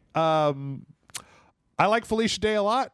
I kind of like the fact that, I mean, I was trying to figure this out, but like I go back and forth with her. My first idea was like, I like Felicia Day. She hasn't been just like completely rampantly sexualized as like this sexy dork girl. Yeah, somewhat, but not like. I think she's been very in control of her public image. Yeah, more so than most, and I think it's really worked out for her in that sense. Yep. But yeah, this is actually one of the few times that I think getting a celebrity and doing a thing because unlike a lot of even Elden Ring had a bunch of weird celebrity live action things, this is actually useful because it tells you the whole story of the last game. Yeah. In case you didn't play it with Michael like last year or whenever we played it. How many people can say they did? I mean, everyone that watched. Just me. Let's see. 13 got a gameplay trailer. So I don't know if you know about this, but there's a whole what happened about this. What happened? 13 was a game based on, I believe it was like a Belgian comic book. That was a PlayStation 2 game that had this very interesting kind of cel-shaded art style. A few years back, there was a remake that was done. Last year, I believe it came out. It was done by a studio that did such a bad job that they're literally remaking the remake. Wow. Microids had this. That's kind of embarrassing. Almost all of the cell shading was gone by the time they got done. It looked more like a Fortnite than anything else. It was broken. It was buggy. It was garbage. Wow. That's disappointing. So Microids, that currently has the license for this, decided to remake the remake with another studio with a better track record, and we got a trailer. It's just kind of a guy running around. Yeah. It's a first-person shooter. It's kind of a spy thing. It was a real big deal back in the day. It's got a big cult following. David Duchovny voices the main character. Nice. Because it was made in the 90s. Yeah. This looks a lot more like the original than the remake did. Yeah. Which is good. Yeah. I mean, it looks like a game. Yep. Looks like it looks like an old ass action game. Yeah. We were running around very slowly, shooting people at a great distance. Yeah.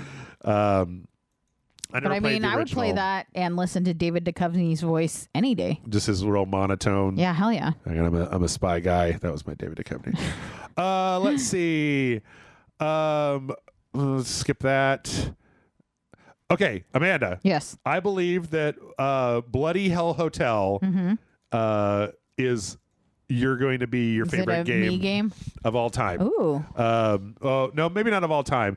So, Bloody Hell Hotel is a first-person vampire hotel simulator. This is a renovation game? Where you renovate an old haunted house and then start running it as a hotel and then drain the victims at night for their blood. That's amazing. And the art style is really ugly. I love it. Yeah, they've got the big heads like the California, like the Mark Twain guys. Yeah. There's like cooking and planting, and apparently you can make like like a really enthusiastic cow. Yeah, there's a happy cow. You can turn people into vampire servants and then make them work in the hotel. I love that. And they're all weird and goofy looking and kind of crazy. Yeah.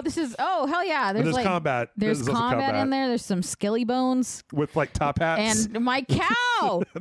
Crazy. I'm fucking in it for the cow. Yeah. It's crazy. This looks so weird, especially because it's like first person. Yep.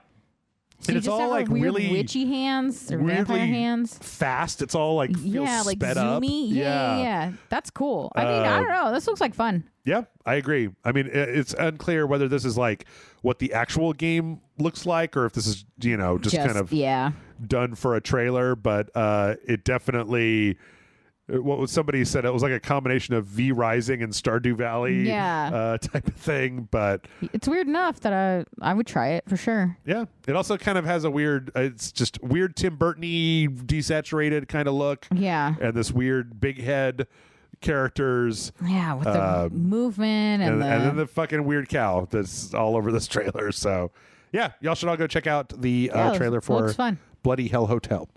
Let's see. And then Mordhau is coming to consoles. This is another one of those like first-person medieval multiplayer action games. Mordhau is really well beloved on the PC. All of these kind of are. And it's PC loves medieval. Yep. I don't know what it is about PC gamers and medieval, but one of these, the Chivalry 2 came out, and like Matt and I had a fucking blast playing it because you don't have to worry about getting sniped from across the map, and there's usually a dedicated yell button, so you could just be like, ah! The whole time. And then everybody's just, That's funny. It's really fun. Wave Race 64 is coming to the Nintendo 64. Oh, that's weird. We got a whole thing. I was actually thinking whoever wants to pay me can pay me for this idea of taking making a unified AI remaster bot that can AI remaster all the 2D textures to make them sharper and cleaner, and then map the 3D parts of the game and then remake them based on their 3D components. I don't know. I feel like it could be done. Yeah. But and unfortunately, that's all the good news that I have for the moment because we are into delays. Yeah. First up, Evil West, my favorite, has been delayed. That one has actually been delayed, though, only until November. It was supposed to come out in September. That's not bad. It's a 2-month delay. Yeah, 2-month delay. So still supposedly coming out this year. They're just looking to make sure that it's the best. And not crunch. Yeah. I do want it to be the best. So yeah, please let it be the best. I don't care how long I have to wait. The trailer for that looked dope. Yep. Looks so fun. Yeah. Hogwarts Legacy has been delayed until 2023. That was the school one, right? We looked at and we were yes. like, that looks really intense and kind of cool for considering it's Harry Potter. Yes. Yeah. Yep. I'm fine with delay. I mean, honestly, I was saying delays is a bad thing, but I like delays because at least we're not hardcore crunching and getting a broken game. Yep. I cannot complain about delays and then simultaneously be like, but don't just send out a broken game. Yep. You have to accept that you're going to get delayed sometime. It didn't actually have a full-on release date. It was just supposed to be holiday 2022. Yeah. And so now it has a full release date of February 10th of 2023. That's barely outside of the holiday window to me. Early February is still holidays to me. Yeah, the main thing is just there's a lot of stuff that's been pushed out of this year so far. Good. I only have so much fucking money. Deliver Us Mars, which is the sequel to Deliver Us the Moon, which I am a big fan of. It looks really cool. Yeah. Has been delayed until 2023.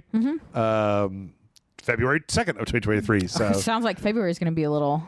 I think February of this year was kind of kicking because I think Elden Ring came out in February. I think it was maybe it's they accidentally everyone's delays are accidentally making that spring winter crossover time that used to be a little bit of a dead zone a little more active. That's not the worst thing in the world.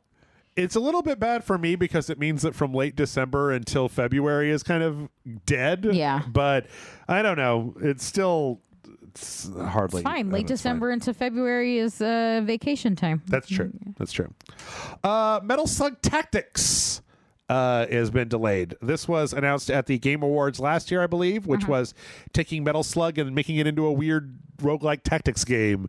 This is weird. It's a little bizarre. Yeah. I was down. I love tactics. But it's supposed to be launching now sometime in 2023. So, Might I suggest February?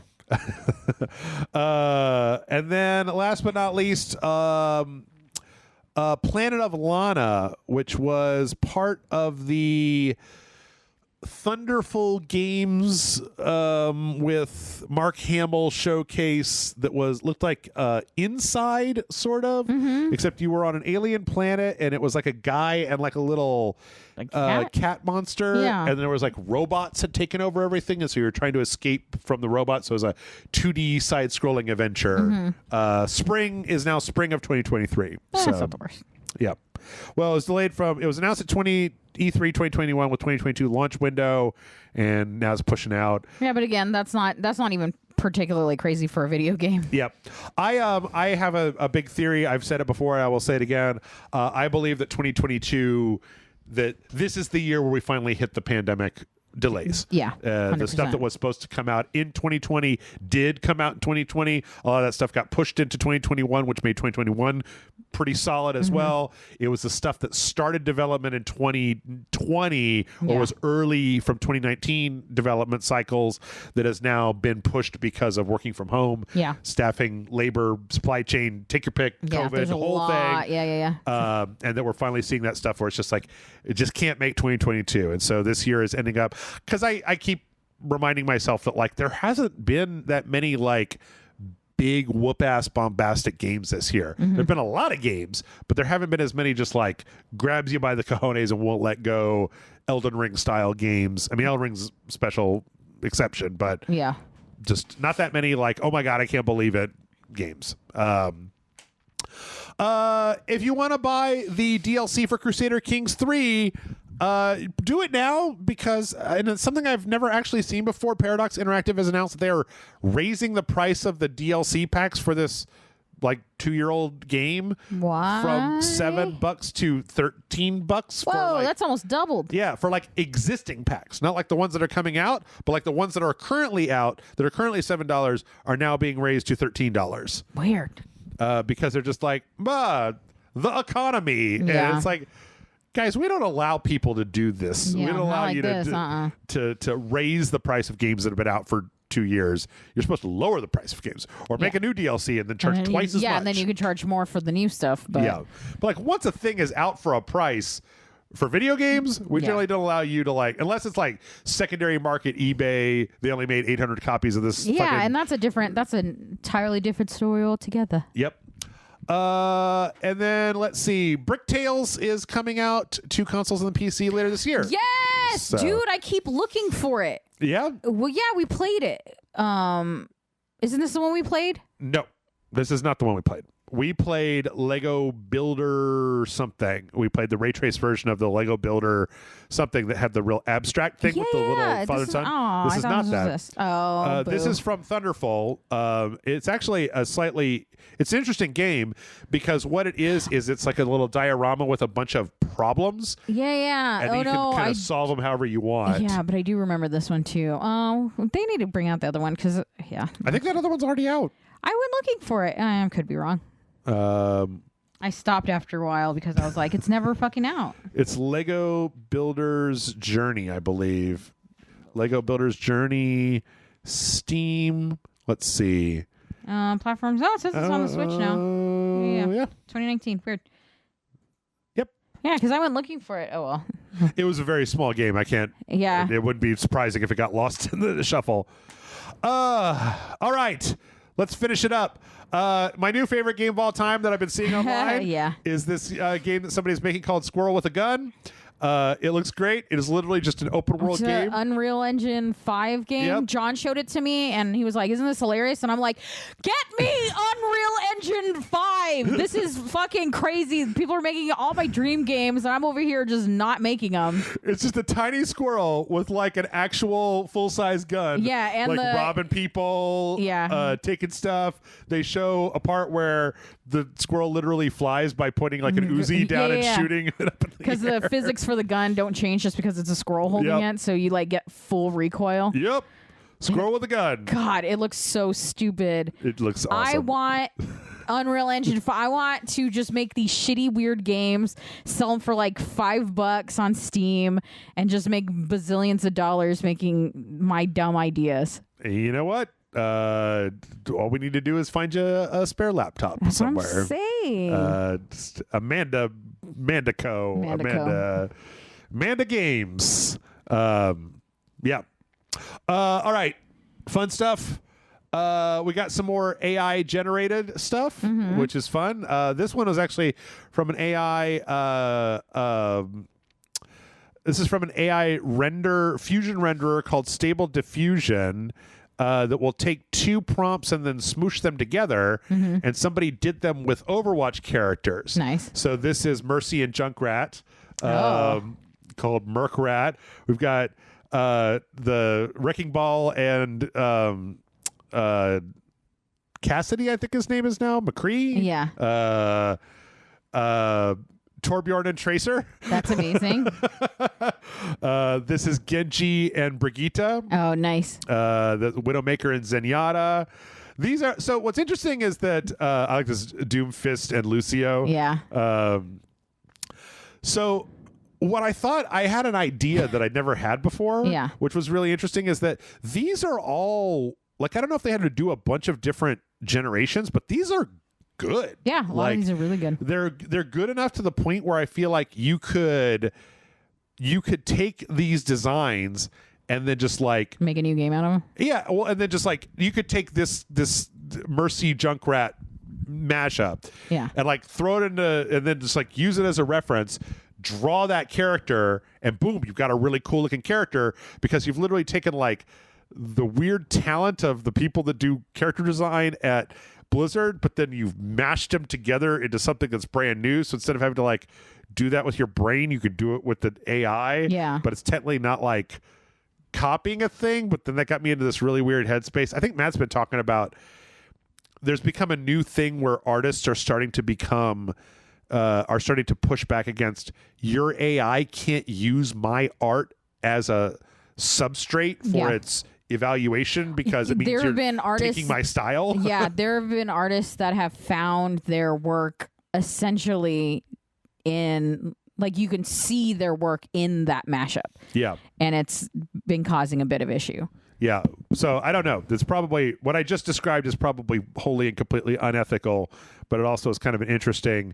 I mean, I don't know. Maybe this is how our fucking glow skull guy got his ideas. Oh my god! Yeah, he's glowing like skull god, cyber, soldier, and then got something and drew it, and then oh shit. I mean, honestly, some of these are really good though. Some of them are. Let's see. You know what? We're gonna finish out with Spider-Man mods. Nice. We talked about Spider-Man mods at the end of the last segment, but there are some really, really fun ones out there. I think the one that everybody loves the most right now is one where they just took the model for Kingpin. Oh, and threw him in there. Yeah. Him where Spider-Man is. He is a big man doing Spider-Man things, which is really strange looking. Yeah. But there's this whole video online of like changing all the enemies to Spider-Man, changing all the enemies to Doc Ock, playing as Doc Ock versus the Spider-Man. Yeah. Having a bunch of Spider-Man like in these cutscenes beating each other up. I like this one where it's like 3 different Spider-Man. It's kind of like yeah, you've got Black Widow, play as Black Widow or Black Cat. Not Black Widow, yeah.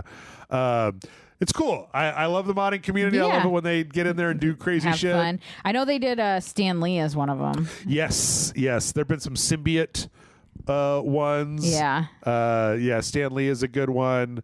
There's one make the enemy Aunt May. Yeah, that's so a little that's extreme. Yeah. But yeah, it's kind of cool. Some of these are interesting because I feel like they're doing the No Way Home or whatever by having different Spider-Men in similar things. There's a rhino. Oh, this one was just a spider. It just has Spider-Man, but as an actual spider. That's amazing. It's just a little tiny spider. There's one here that has just pizza everywhere. Pizza Man, yeah. Pizza textures everywhere. Anyway, yeah, go check that out. Go check out these weird... Oh my god, why is he so stretchy? Because I think it's like the rhino, but they've stretched the body into it. That's so funny. And you know what? That's the podcast. Way too long this week. Way too long. But you know, you get a man and I started. We still have our secret. We need to put all this on the other secret podcast. Oh, I forgot. Yeah, our secret political podcast. Yeah. That definitely doesn't exist. It totally doesn't exist. I would look for it if I were you. Yeah, don't do it. That's really mean because it really doesn't exist, you guys. So please don't actually go look for it because it's literally not a thing. Yeah, it definitely doesn't exist. Wink. Don't wink. Don't wink. They're going to think that there's a thing there. Yeah. Come on. There's not, though. Quit winking. Quit winking. Definitely.